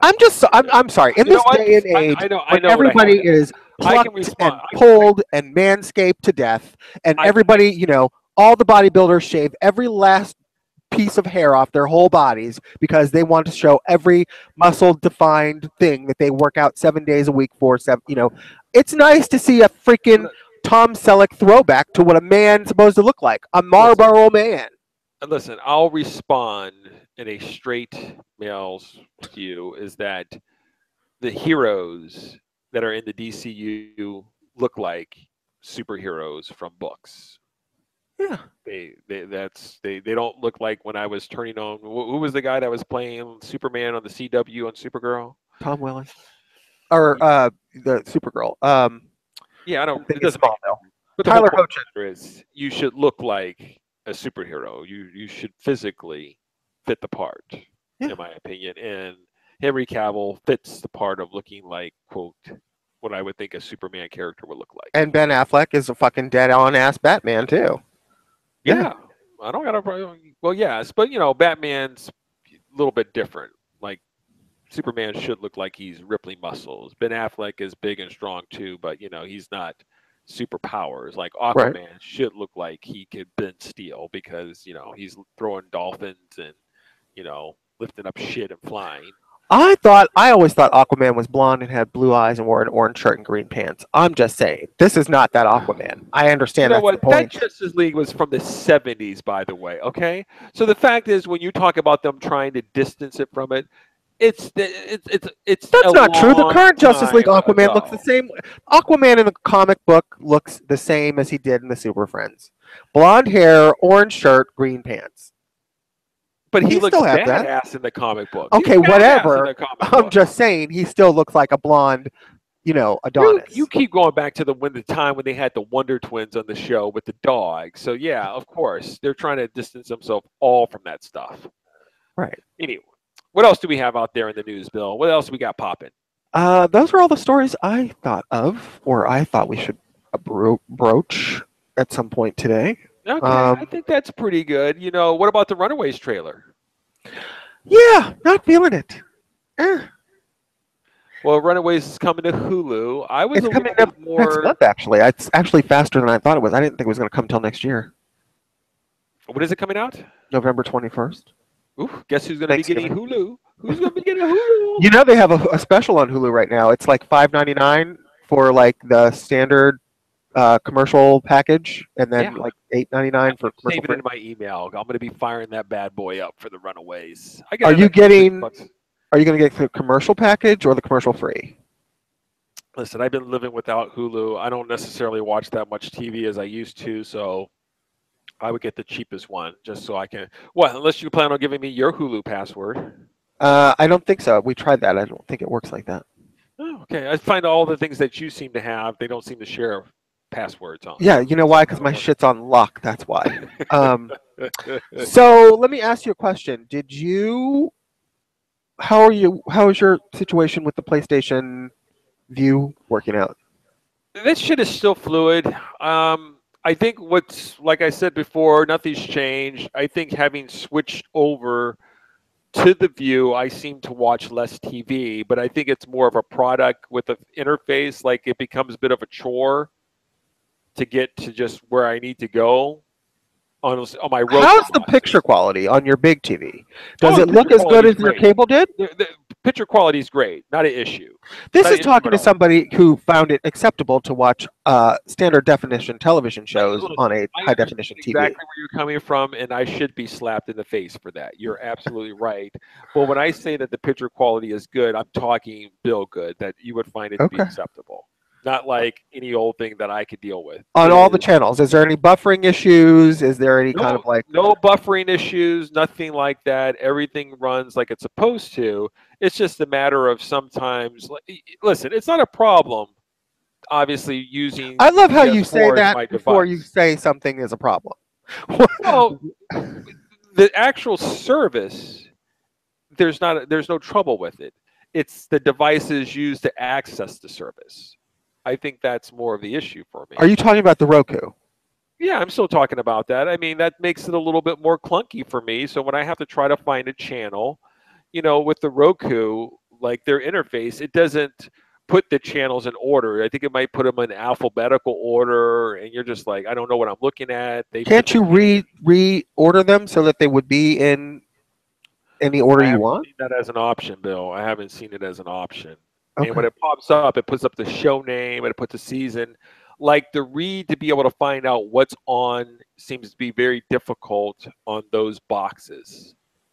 It's not a problem with the PS4. I don't have trouble watching things on the PS4.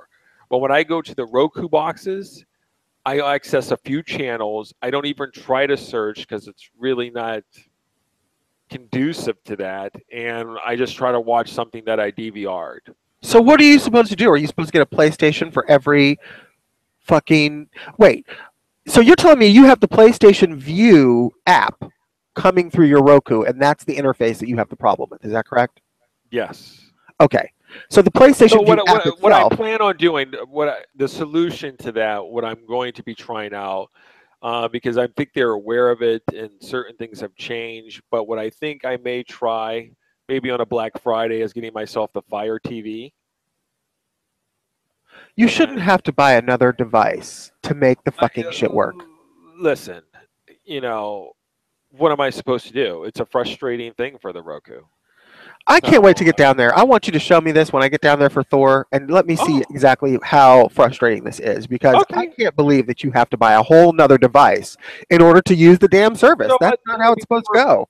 It'll be perfect for you to actually see what I'm dealing with on it. Okay. And that's all it is. But I'm otherwise in and of itself. The thing about it is I'm not watching as much TV, and maybe Because that's a good because thing. you're frustrated with the interface.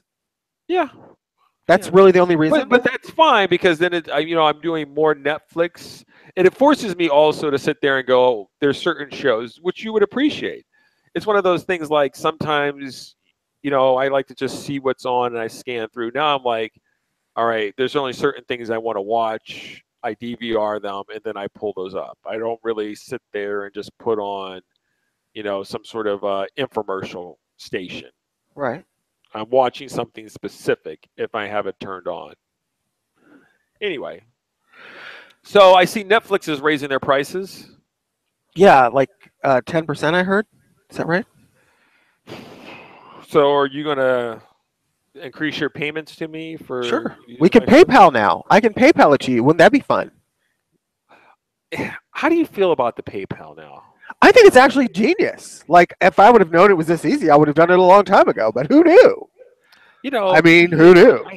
I feel like this is like Freaky Friday with us. Sometimes you tell me some shit and then it takes me years, and then finally when I get there, I'm like, DVR? Bill, this is the shit DVR. Oh my God. You're like, I've had this for like 3 years now. I'm like, oh my God, I had no idea this was so amazing. It's the Well, same thing. You're like, I, PayPal. Really? I'm a very cash and go kind of person. Okay, I don't. The way me and my husband have our situation worked out is very like cash and go. Okay, like we split up the bills, but I just give him a certain amount of money, and he divvies it up to where it's supposed to go. So I don't deal with a lot of like bill paying or online things of like transferring funds in and around places. Like you and your sister are like, some kind of fucking geniuses up there with like the transferring shit back and forth between things. I mean, that's very adult of you, but it's just not how I roll. So, I know what you're saying, but it was hilarious when my sister said to me, I'm like, listen, Presh, I need you to pay me some money for XYZ. And I go, I want it right away. And she goes, well, I can PayPal it to you. And I'm like, I don't know what this voodoo stuff you're talking about. right, She it goes, doesn't okay. feel real. It feels like Monopoly money. Yeah. She goes, okay, what I can do is I can put a check in the mail and you'll get it in like 4 or 5 days. I was like, what is this PayPal? And then all of a sudden, whatever I did, and she instantaneously sent me the money, and I was like, well. So whenever I need something, I go, I need $5, and it's like, ding, my phone goes, $5 have been deposited into your account. I'm Right. like, yes. Like I said, I'm kind of a dunce when it comes to money and numbers that way, so it doesn't really sit well with me on a certain level. The convenience of it is genius, and how easy it is great, but it still doesn't feel like it's real money to me, and it doesn't feel like it's actually there. And like, it's all great. Sure, we can just keep transferring shit electronically all over the place. Sure. Until somebody gets somebody's identity or passwords and decides to suck all the money out of all the accounts. Then we're fucked. Okay. So I'm still a cash and go kind of guy, but for us, like, with the way we do our movie situation, I think it, will work out. I feel like you're cash and go because you don't like the way America is going, and you need to be able to pick up and pull up your horse and cart and be able to get the fuck out of Dodge when you need to be. Yeah, I'm not going to say that that's not part of it. I'm not going to say that that's not part of it, but So when we head over to Canada, is there a specific place we're going to be meeting up? Are we going to be hitting Toronto or Montreal? Are you going to go? I say right now we just make it the what's the name of that? Niagara Falls. Wow, Niagara really? Falls? Yeah, that's a landmark everybody can find, right? Let's just call that like the default, and then we'll plan accordingly after that. Okay, Niagara Falls it is. Okay. All right. A little bit touristy, but that's fine. All right. So, really quickly, let me go through how I've figured out how we're going to do the movie plan in the future. Sure. Because we had a little snafu the other night when I couldn't get through Fandango, and it was all fucked up, and I called you at 11 o'clock at night, and you refused to help assist me in my 4-hour-long quest to get us The Last Jedi Listen, premiere I night need ticket. you to set the foundation straight. The foundation was it was 11 o'clock at night. You and your girlfriend were in bed. You didn't want to get up and go get the credit card number for me, so I was shit out of luck. That's no. That's not what I'm talking about. You're in charge of buying the most important tickets, the Touchstone Cultural Film tickets, because Okay. you take it upon yourself. You it's not really a burden for you. You've got all sorts of alert systems that pop up to let you know that the tickets are dropping. Right. What you did I was had 3 devices running concurrently at the same time trying to get through on Fandango. right. And this happened a year ago or whatever it was. Same thing with Fandango, that they seem to not be able to handle the traffic when they release this shit. Now, ahead of time, I had told you that I wanted to make sure that you had my credit card number and you were up and ready to purchase the tickets, and you said you had everything set to go, because I didn't Right. want to deal with any future calls or me getting up and going to get my credit card. Now, you gave me Right. your vote of confidence that you had your shit together, that you Right. had it all together. So when I got all snuggled up like a bug in a rug, then my phone starts ringing. Okay. And so Yeah. therefore, based on the prior setup, I felt a certain way about it. Because everything always goes smoothly in life and there are no last minute changes that ever need to be implemented, and especially dealing with like these rabid dog Star Wars fans and people who are now Star Wars fans because The Force Awakens created even more fans. Instead of like Fandango going down and getting their shit like, you know what, we're going to get our servers up and ready and we're going to be ready for this because we don't want this nightmare of people waiting in some kind of virtual queue for hours and hours again like we did last time. Of course, Fandango proceeds to crash and burn and die in the middle of this fucking ticketing extravaganza. So, as I'm hitting refresh on my 3 different devices and have the credit card number stocked into the Fandango account, Fandango is lining me up in virtual queue after virtual queue after virtual queue. About an hour and a half of this later, and I'm fucking done.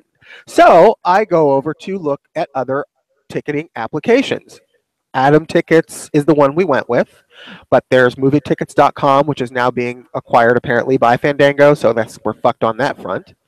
But and like AMC has its own ticketing thing too. But because we've always used Fandango, the credit card information was in the Fandango app.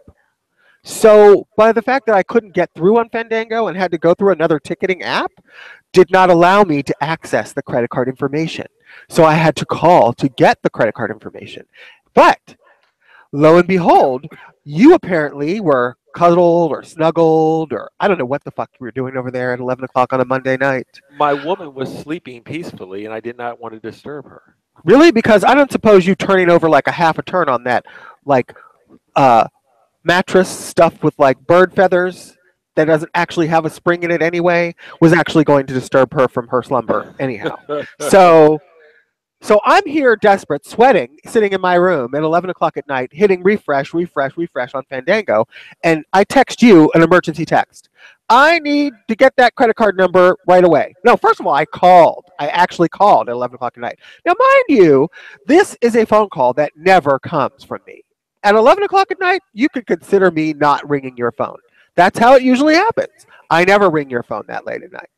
But for some reason, then, you would think that if the phone rang, that it might be an important issue that you might need to answer. No, I don't get an answer.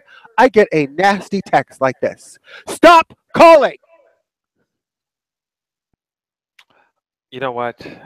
I know you feel a certain way about it. I'm glad you got it off your chest. I'm not thrilled. Oh, there's more. I get this text. Stop calling. I'm like, this motherfucker is actually telling me to stop calling and won't pick up the phone as I'm desperately hitting refresh at the hour 2 mark trying to get us tickets for this movie. If I could have jumped through that phone and kicked you right in your ass at that moment, that would have been a perfect time for me to do it. Because then you just turned off the phone, so you couldn't hear the phone ring. It just rang into infinity. And then, of course, I get the text, stop texting. Okay. All right, here we go. So, because, you know, my husband is a little bit more financially astute than me, we have other resources that I pulled from in order to get the tickets, which, you know, was a mistake. I fucked up. I had to get you to PayPal me the money back because I used his credit card on accident, and a whole bunch of other rigmarole. My point being is this. We are not going through this nightmare again. So, what I think I'm going to do... Fandango, then. That was really the issue, then. Yes. So what I think I'm going to do is put your credit card number in some kind of like passcode lock thing, like, you know, how you have all your passwords in an app on your phone. Why would you put that? I do not. Okay, go ahead. Well, you have that, where you put your passwords and your shit on your phone in an app, don't you? I don't. I keep my secrets as to the vault. Okay, however you work it, you have it. The reason why I'm talking about doing this is so in the future, we won't have to go through this situation in which I have to text you late at night and you have to text me the card. Absolutely. That's great. You're right. So I'll just handle all the ticket buying from now on. On my turn, I'll use my credit card. On your turn, I'll use your credit card. Anytime I use your card, I will send you a receipt totaling all the purchase amounts right away. You do that. You do that as well. It's fine. It's not the issue. It's just that you. I know. The issue is I needed you to get me the information and you were unavailable. Yeah. I asked you if you had the information. That's what you keep leaving out. Listen, problem solved. I put this shit on lock over here. I'll have access to the numbers I need. It's all good. Let's be quite honest. I mean, you would think that with the money that they're pulling in from all the ticket sales, I don't know what their profit line margin is here, but maybe they could actually rent out a few extra surfers for the cultural touchstone movie of the year. That's all I'm asking. Fandango's done. I'm done with Fandango. I wouldn't go to Fandango to buy tickets for my dog to watch a movie now. I'm done. Now I'm going to go to Atom Tickets. That's atomtickets.com. And yes, it is a free plug because as soon as I punched in my information into Atom Tickets and went to the theater times, I didn't have a virtual queue to wait in. I didn't have some lightsaber thing going across my screen that said you are now 7,453rd in line. My shit went through. Bim, bam, boom. Tickets are bought. So we need more of a mom pa ticket vendor. That's what you're saying. Yeah, well, who knew? Because Fandango, being the biggest operation in the world, would have thought that they would have got their shit together. But apparently the mom and pa's are thirsty for your business, so they're going to keep their shit organized so they can get your shit together. Listen, I appreciate you because I know you didn't get any sleep trying to get those. I did actually got zero sleep that night, but I know that's a lot of work, and it's just ridiculous that this shouldn't happen once a year around this time. It's almost like I feel like you need to get like you almost have a vacation day on the day tickets are released because you know that there's going to be some sort of fuck up and not be able to get it. Okay, here's what I really bought this all up for. Here's what I want to get from you. Just the one time, if it happens once a year, if that, I just need your word that you're going to get your ass up and get what the fuck we need to complete the transaction. Out of bed, to your wallet, downstairs in your kitchen, wherever you've got to go, I need you to put that effort in for me. Oh, no. I'll agree to that, and I'll prepare, but and this I'll won't promise happen you again. It won't happen more than once a year. I'll make sure you have my information ahead of time. It's going to be in a text or an email that you can access on your own. Okay. I mean, the only thing that will happen is actually when you call me up on the phone and say something like this. We switched over to some sort of new janky like internet cable company now to save an extra $10 and our service is out. So I need you to get up and run to your computer and purchase the tickets. That's probably going to be a problem. First of all, we don't keep our shit on janky over here. Okay, janky is not going to work in the house of Isam Biasella. Okay, our shit is on turbo lockdown. Okay, so the thing about it is, if it got to that where we were starting to have some kind of outages or something, it isn't going to happen on Star Wars Ticket Night. I will make sure of that. By the way, you know that nightmare I was going through with the Time Warner people and the Spectrum people about how they had accidentally turned off our home security system because they didn't know that I needed the. Okay, that's all fixed now. So we're back up 100% over here, and our cable bill went down $70 a month. So that was nice. Holy shit, that's very good. Yes, because I was paying for 2 home Wi-Fi connections because I was told that's what I had to do, when in reality, I didn't. You know what? That's big savings. That's a nice savings. So it saved them from being axed because my husband took a look at that cable bill and was like, I don't care if we never watch anything else on TV again.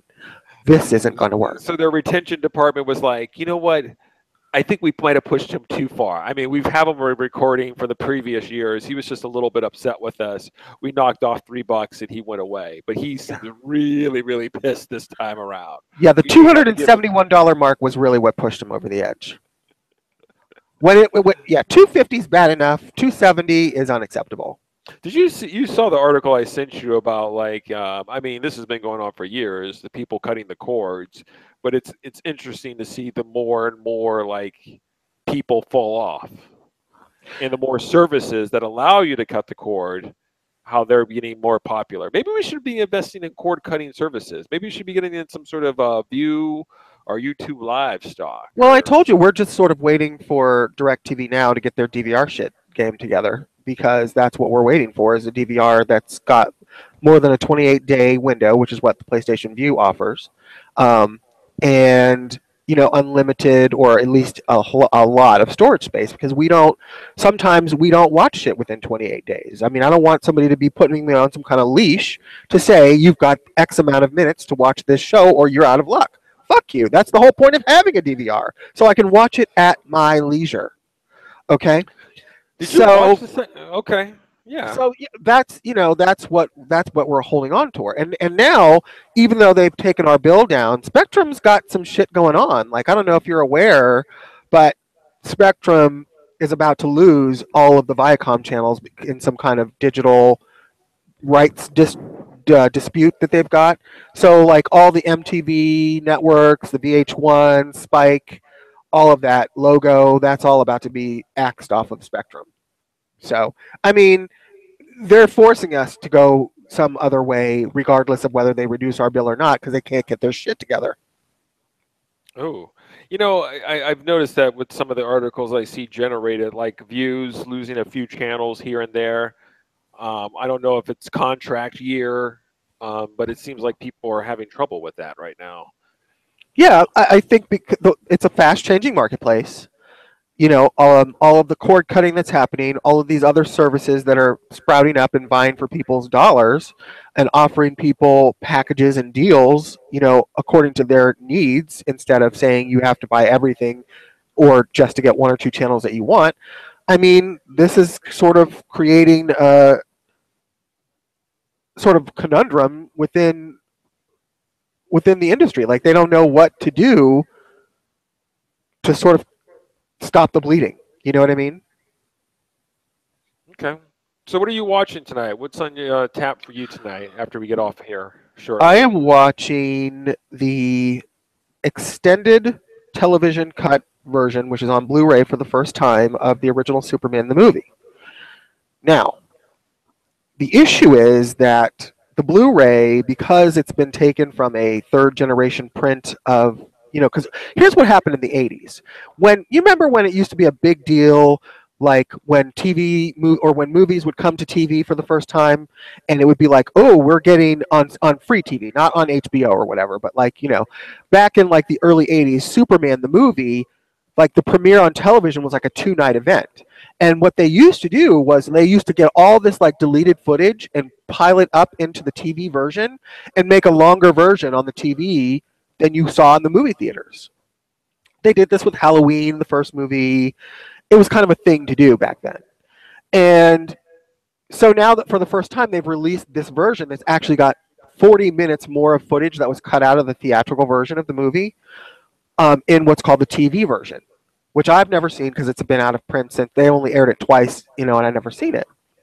Okay. But they've culled all of these sort of third generation master prints into this Blu-ray, and so the quality is just not what I'm used to up to standard in today's current Blu-ray 4K environment.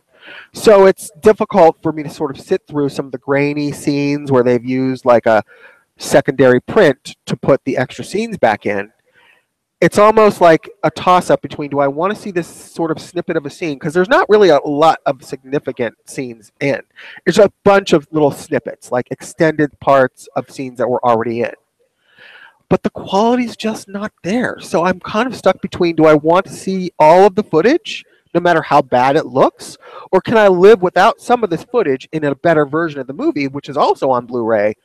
And I compared the two, and damn it, that second version, the one that they released like 5 years ago, that's an extended cut but not the TV cut, is just physically superior. So I'm leaning towards just keeping the extended cut, not the TV cut. This is a long way of telling you what I'm watching tonight, but it's Superman the movie. Okay. All right. I got you. I was sitting there thinking, I'm like, where's this going with this? The granddaddy of all superhero movies. The litmus test for me for what all other superhero movies should strive for. That's what I'm watching. I was going to sit there and make a comment, like in one of our other fiery conversations, about, I forgot where I was going to go with this. I was going to save it because technically for you not to like a movie it really has to be putrid, in my opinion. Because if we sat there and I know you probably have a number, we should come up with a number of, like, let's just say superhero films or heroic films or however you I want to have call about it. 97 in my collection at the moment. 97. And like, how many are there out there? I We- think that's about probably less than 120. Yes. So for the most part, generally speaking, majority wise, that you're going to be a positive yes. I can deal with this. For it not to be a yes in your category, then there's some problems. There's some huge problems. And See Superman 4: The Quest for Peace. yeah, right. That's okay. Well, that's good. See, I can't even go there. there's just certain things that you have to look and go, like, if Bill, who's willing to give you a pass on a lot of different things and find the positives and the upside to whatever you're trying to do, if he's not down with your product, I just need to just have you show up and be like, listen, I've taken everything you have. I've bought the 4Ks, I bought the Blu-rays, I bought the blankets. I cannot buy this movie. That's a problem. I would say they have to retool. If you're not voting, if you're not paying the money for the shit afterwards, they need to retool. The thing about it is, I have no mercy, and there's no room for error in some of these things. So, for example, I told you about what I did with the Indiana Jones trilogy or the box set when it came out, because I'm not a fan of the original Raiders of the Lost Ark or a fan of the one with Sean Connery. Yeah, okay. The Last Crusade. The Last Crusade, right. So I took those other two movies and sold them and just kept the box set with the ones I liked, which is Temple of Doom and Kingdom of the Crystal Skull. So there's like a hole in that box set for me, but I'm ruthless. I don't care. Those are the ones I like. I did the same thing with the Superman box set. Superman, the box set came out, and it's got Superman 1, Superman 2, Superman 2, the Donner Cut. That got thrown in the trash. Superman 3 and Superman 4, Quest for Peace, and Superman Returns. There's a hole in the box where the Donner Cut goes because it's horrifying, and where the Superman 4, Quest for Peace goes because I just can't do it. Sold those. Okay, I'm glad. I'm glad because there's certain things for me that I'm willing to give you a pass on Catwoman because you are Yeah. and there's certain things that it can't be helped. I hope Black Panther doesn't make Catwoman look like fun. That's all I have to say. That's just gonna. When I come out of Black Panther for you and I go like this, I mean, if you want me to be honest, I like Catwoman better.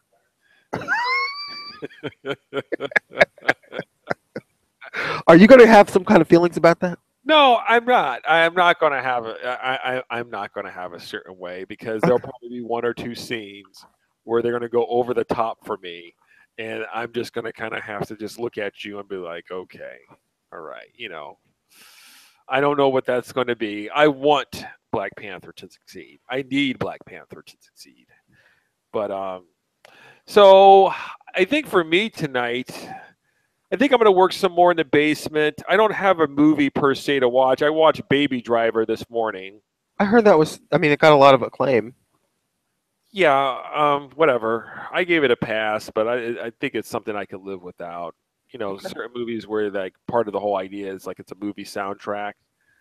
It's Right. a little bit too much for me. Okay.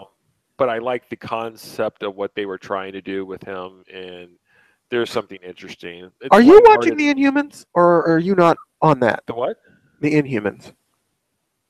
No, I haven't watched any of the Inhumans. Do you have intention of ever watching it?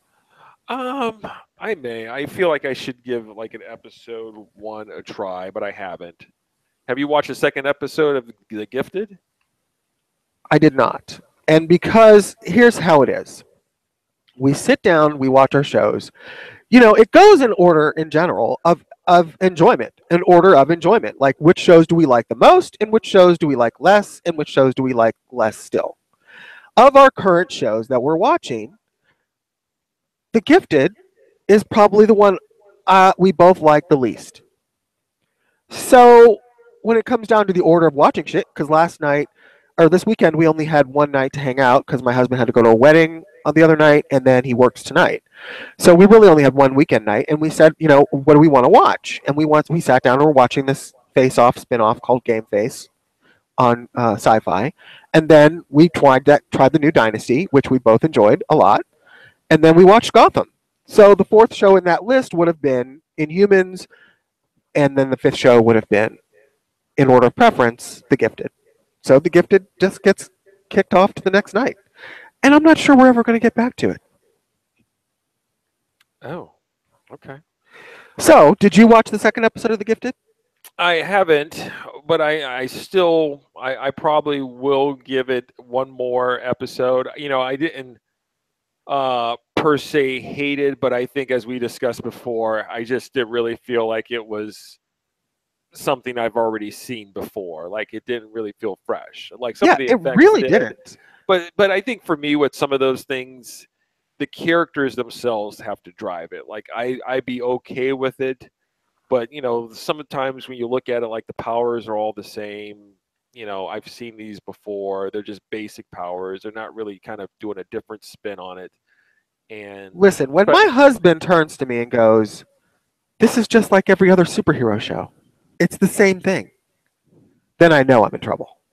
Yeah. Okay. Well, that's what it is. I mean, the people are beautiful, but once again, I don't know where you're getting this beautiful people thing from. Well, You've got the plainest chick that was in the entire show of Angel. Listen, they have the look where they all have the look like they've got the product in their hair. They're all like shapely. Maybe one or two of them I think are attractive. The girl who plays the young blonde girl, the sister, she used to be in Gotham. She's cute, yes. The guy who plays with the scruff, with the big lips, he's attractive. So the sun guy with the sun powers, he's good looking. The one that plays the brother is like the nerdiest McNerd of all nerds. Yeah, but he's not cute. That's his character. I'm talking the adults, Bill. I'm not the adults. The You've got that Amy Acker chick who's the most plain, boring, talk about dishwater chick from Angel. They had to actually kill her character off and make her a completely different character for her to be interesting on Angel. Okay? Listen, you're talking her. I'm talking the actual people who came in with the powers, not the parents, not the nerd. I'm talking the people that sort of like, whether or not you find them, they have a look of like they're coming out of a CW magazine. The chick that played Blink, she's cute. Yes. Okay. But the other chick, the one that was in the jail, she's not cute. She's ugly. But they all have that look. They all blend in together. There's nothing unique about them.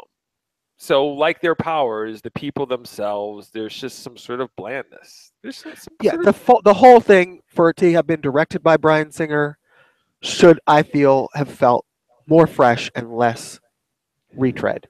I mean, this is a guy who gave us the original X-Men movie. See, this is what I find, which is my whole point with you. Bryan Singer is the grandfather of all these modern comic book movies, but there comes a point in time where you have to start doing something new and stretching out.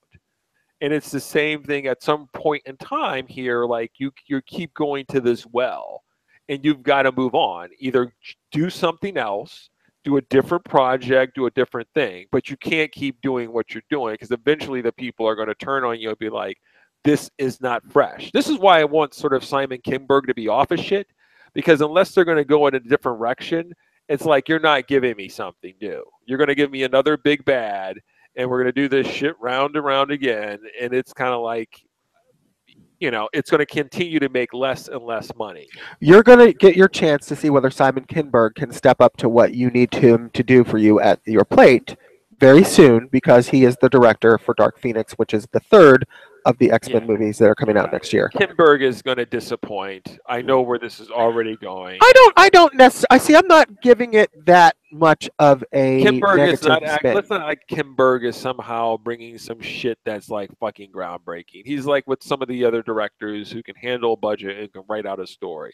I mean, he gave me the Apocalypse story, which we don't have to go over this old territory, which you liked, which doesn't really say much to me. You've enjoyed it.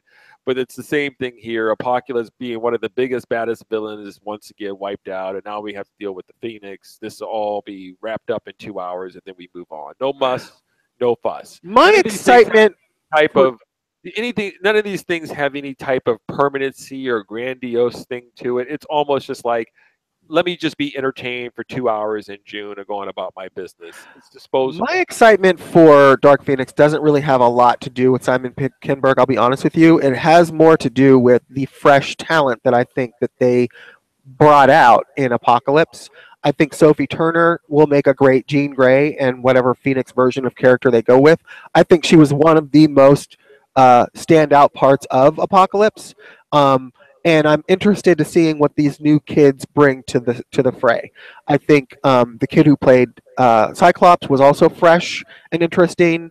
And so those are what I'm excited about, not necessarily the fact that they're redoing yet again the Dark Phoenix story, which I think they've already told and they don't need to tell again. But we'll see what he does. He can either bring something fresh or it won't. I mean, it's just where it's at. By the way, I saw Gerald's Game on Netflix. That's nasty. Why do you watch nasty movies over there like that? That's just nasty. I watched it, and you were right. I know you read what? You read the book. Am I correct? I did. One of the very few books I've ever read in my life. Yeah. Yeah, and so it was sort of like the same. You were like wondering how it would translate. Right. I didn't really find it. I never read the book. I just because the really whole book is internal monologue. Well, right. What they did is they had the person jump out, like her husband came in like a ghost form and was talking to her, and then she would start talking to herself, or her image of herself would be outside of her body and talk to her. So yeah, I think they did some of that in the book. Okay. Yeah, either way, I just didn't really find it to be engaging at all. So really? I think it might be a better read, but it just did for me. It just was not even remotely interesting or intense. I think the only intense thing was the first 5 minutes of when he's just actually like right when he has the heart attack. As soon as he has the heart attack, it just went downhill from there for me completely. Well, that's disappointing because I've sort of been hesitant to watch it, but I did add it to my queue, for future viewing. Don't let me dissuade you. I mean, you maybe have a deeper appreciation for the material. I just didn't really find it to be engaging. Like it just seemed kind of slow, and I got it. We're up here to spice it up, and she's got repressed memories, but it just seems like it takes a long time. It's like an hour and a half, and it takes a long time to get to where it's going, and I just don't know if I cared. I mean, I literally after the first 20 minutes, I stopped caring. Did you fast forward or did you watch the whole thing? I fast forwarded. See, you can't do that and say how much of it did you fast forward? A lot, and then I went and read about it online, and then I just didn't care. The thing about it is I can't watch it any further. That's the point where I reached. I could not physically watch it any further. Like you can't just leave it running in the background and play on your tablet or something? Oh, it was annoying me. That's the problem. Maybe it was the character. Jay, life doesn't have a fast forward button on it. You can't just fast forward through the boring parts, okay? Because everyone would do it.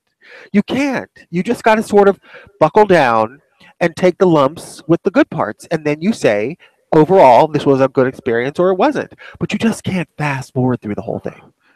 Oh, that's just a problem. Here, so what I'm going to do, I also, before we get to the box office receipts, so we're going to wrap this up here and get out of here before the time. We've kind of gone over a little bit.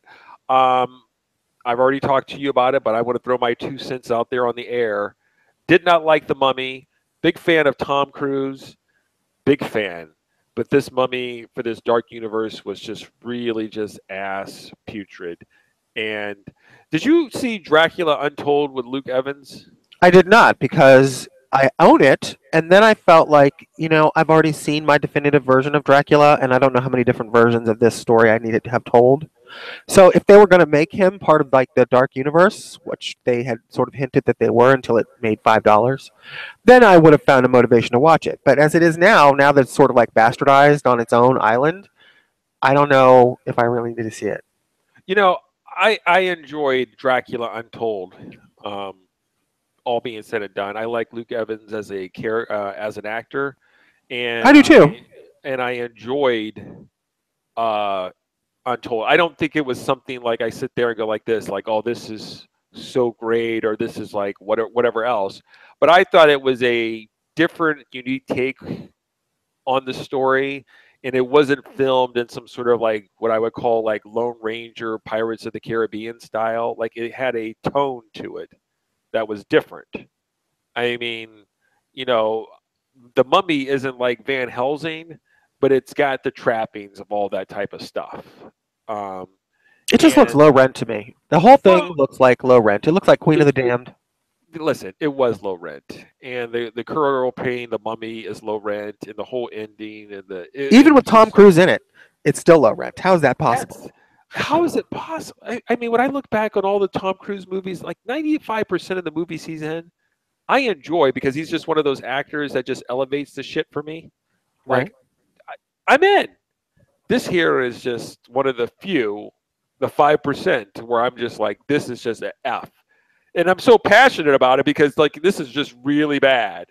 And if you would have started off and told me that Dracula Untold and they would have kept the same tone from that movie, then I think you would be in a better position. Well, who the hell? What do I know? I don't know that, but I think I would have enjoyed The Mummy more.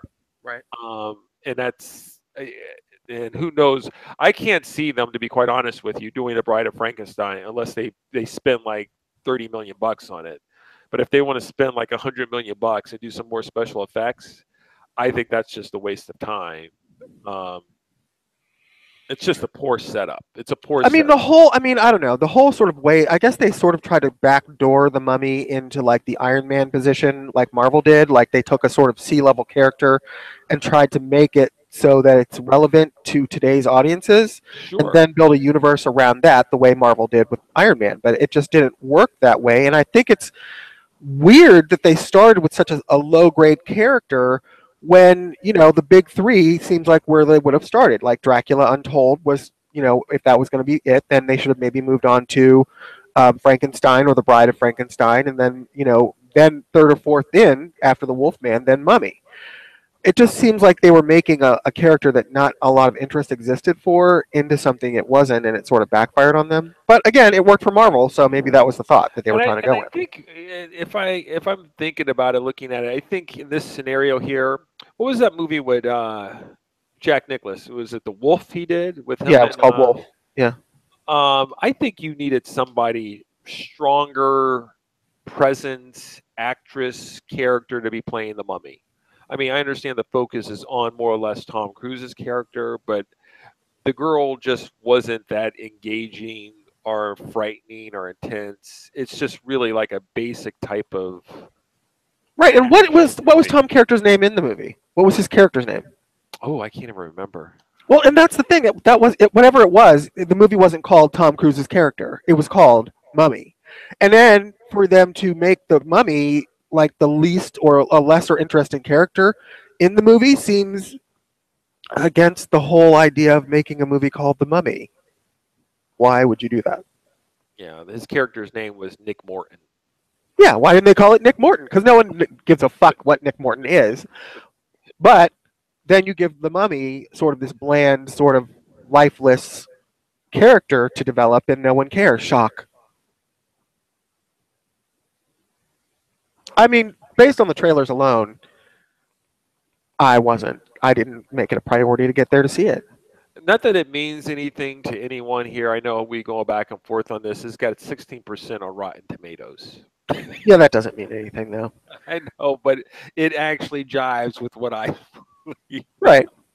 It In could this happen. in this scenario, I sit there and go after watching it. I go, I give it. I understand why you voted for 16%. It makes sense to me. From my personal experience, it's a shit sandwich, and I can't believe the Bride of Frankenstein would once again be the same thing. Like once again, your big guns Well, are Dracula, and if you're going to go this route, maybe Frankenstein. But starting off with the Bride of Frankenstein, I don't if they know. get an interesting actress, if they get an interesting script that has a fresh take on the material, then it can be something. They have already got a Yes. director who's actually done good stuff. So they've got, God, I can't even remember his name now.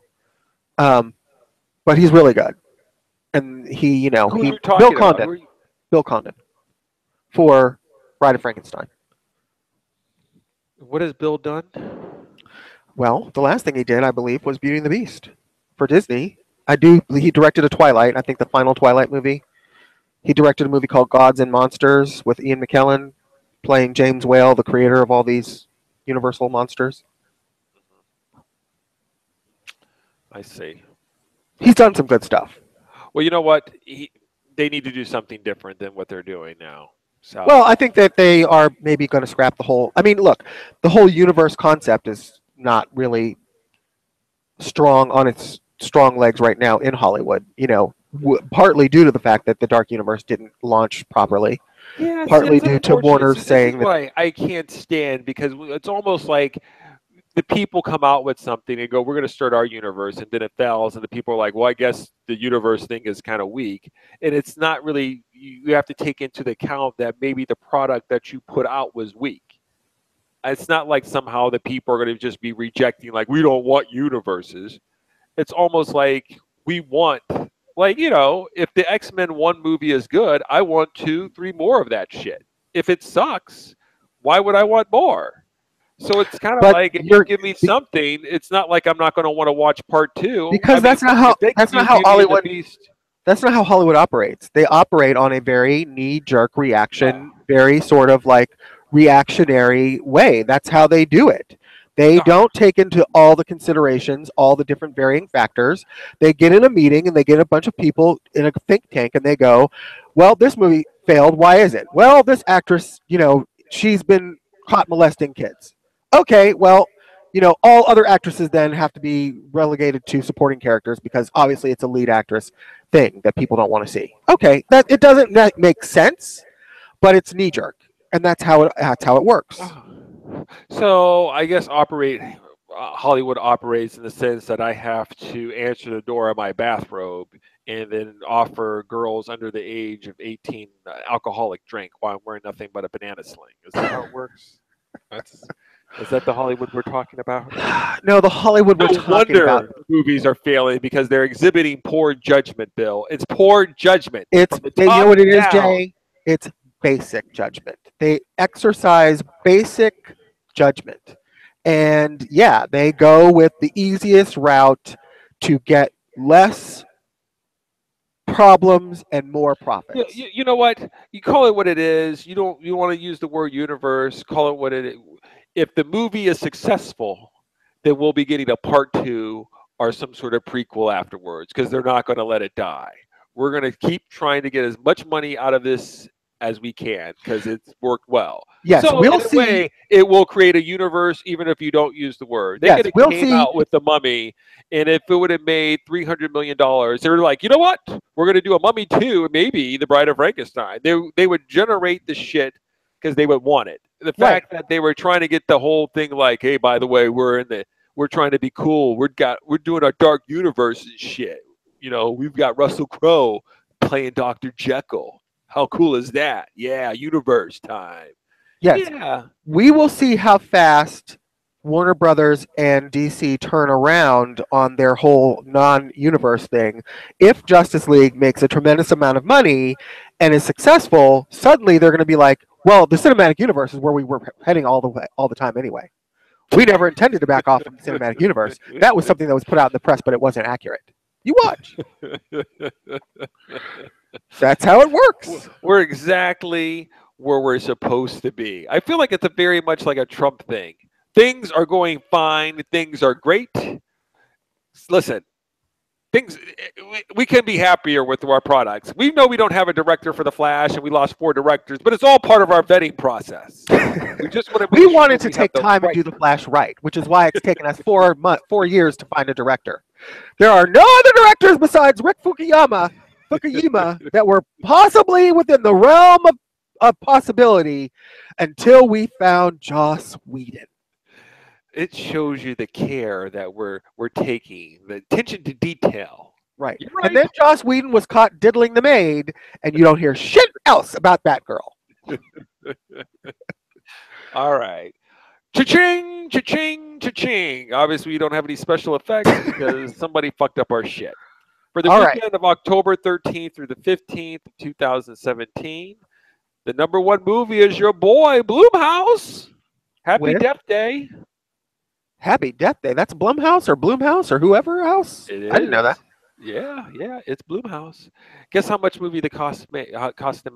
$7 million. $4.8 million, and it pulled in $26 million. I mean, it's still low rent. I mean, $26 million on an opening weekend for a major movie would have been lackluster. By the fact that he spent, a popsicle stick and some string on the fact that he made the movie, however, makes it look profitable. And it is profitable because you can't not make Right. money on something that costs 2 cents to make. You know what's interesting about Happy Death Day? I kind of like get interested in it because I like the concept of the Groundhog Day thing. Like Groundhog Day with Bill Murray and Gina Davis is kind of like a fun movie for me. What the I, hell is Death Day? Is it the opposite of birthday? Is that it? I don't get it.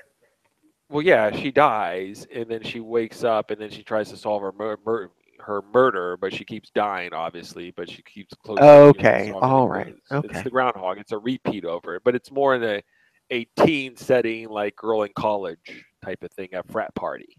Okay. So I imagine what really drove the ticket sales, if I were to sit there and look at a chart, would be a young crowd skewing from your like, you know, 15-year-olds to your, 28-year-olds. Like this seems to fit a certain category. But Okay. it seems of interest to me. But by the way, it beat out in its second week of release the number two movie, Blade Runner. Ah, that's just sad. That's sad to me. I Blade, mean, not because I'm a Blade Runner fan per se, because I'm not, and I don't own the movie. It's not in my collection. I don't really enjoy the movie, but the fact that it has grown in its appeal and has become critically acclaimed over the decades that it's been out, went from sort of a cult movie to sort of being, a movie, and that they went back to this universe and it kind of failed miserably for them. It kind of makes me sad. yeah, well, it pulled in $15 million. So it didn't even get I don't close. think It's there's not going to be a Blade Runner 2050. Is that what you're saying? Yeah, I think you're probably right. I think with its worldwide grosses, it brings its total ticket sales, if you will, gross sales, to $158 million.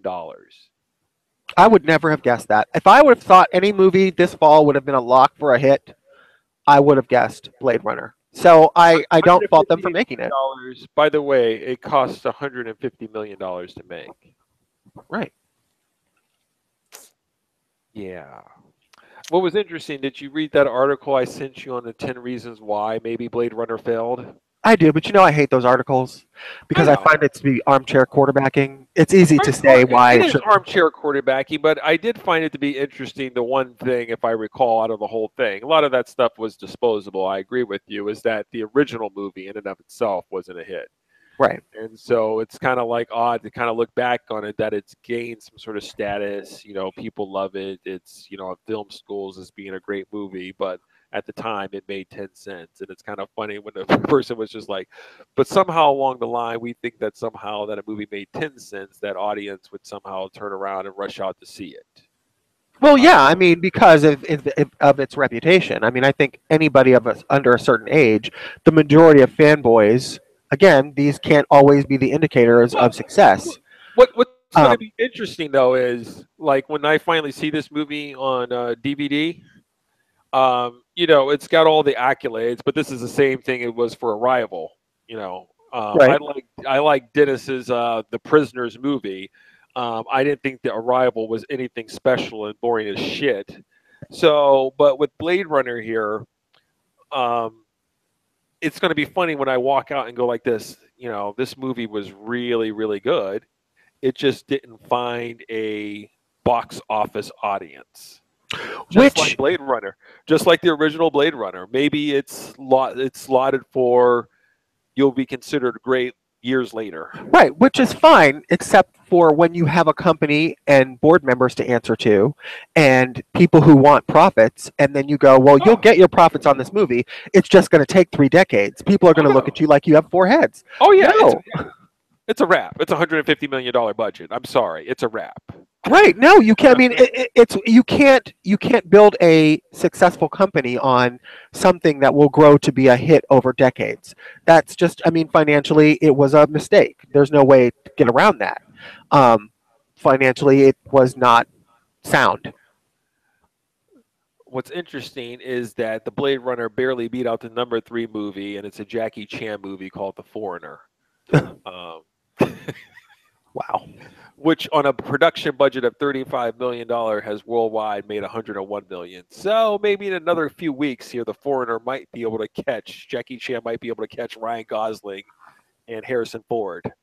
You know, if they could have done Blade Runner at a budget point that would be more in line with, you know, its modest success, artistically speaking, at least, you know, they're going to have to figure out a way to make these movies cost less because if they don't, they're not going to be profitable no matter how great the critics You're think they are. you're absolutely right, Bill. And I think that for me is sort of like it gets back into right now. I feel like Netflix and these upstart companies on television, whatever you want to call them, the Hulus, the Amazons, um, they're getting the whole like rogue directors, and we have a sort of price point, and we can do things. And I find that I'm watching more material that they're generating because it seems original to me. Now, with Blade Runner, it seemed like it's visually appealing to me. It doesn't look like some sort of general run of the mill thriller sci-fi thing. It has a unique look to it. And I'm a Blade Runner fan, storyline, but for $150 million, this is one of those things that it's got to be a hit. Other That's than that, right. or you have to lower the budget to where you can sit there and go, I don't know. I don't know. I This mean, goes back. This that's the goes thing. back into you. Maybe it should have been a trailer with jokes in it for $150 million because we need to make our money. And Or you know what? Maybe they cut the budget in a fourth and they release it as a long form TV series on Netflix, like a 13 episode Blade Runner show. I don't know. Something, but the way they did it just didn't work. So, yeah, okay, that's fine. The number 4 movie is It. It's now in its 6th week. We pulled in another 6 million, whatever else it is. It's got some the money. highest grossing horror movie of all time is what I'm hearing. Yeah, $630 million. So I mean, whatever, 35 million bucks, 630 million bucks. Somebody's getting laid over that shit. I can tell you that right now. So, Good for them.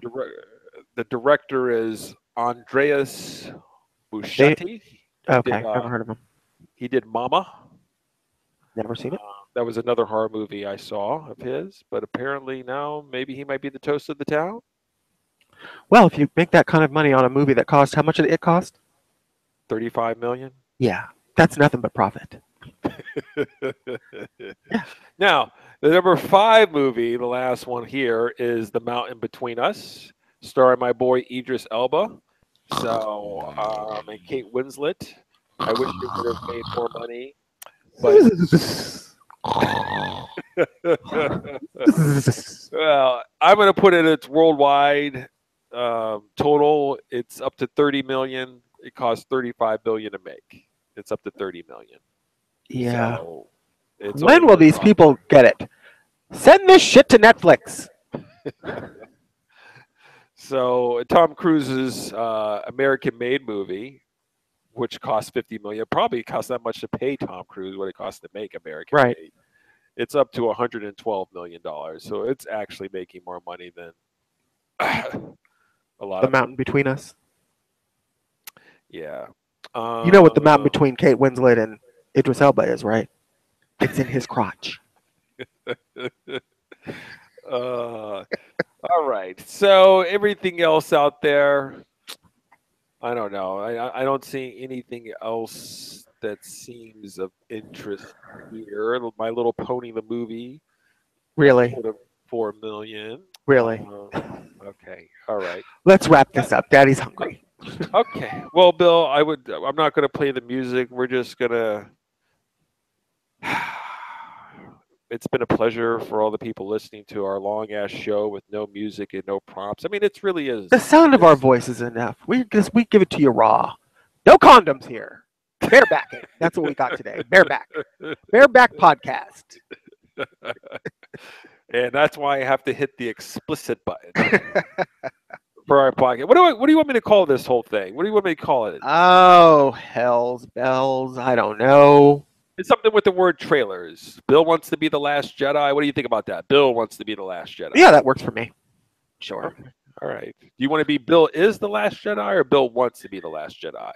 Bill wants to go to the Chinese restaurant and get some fried rice. That's what Bill wants to do right now. Okay. Well, you go and order your fried rice. Are you gonna do your Princess Leia voice and go? "I look at some fried rice, but it's so tasty.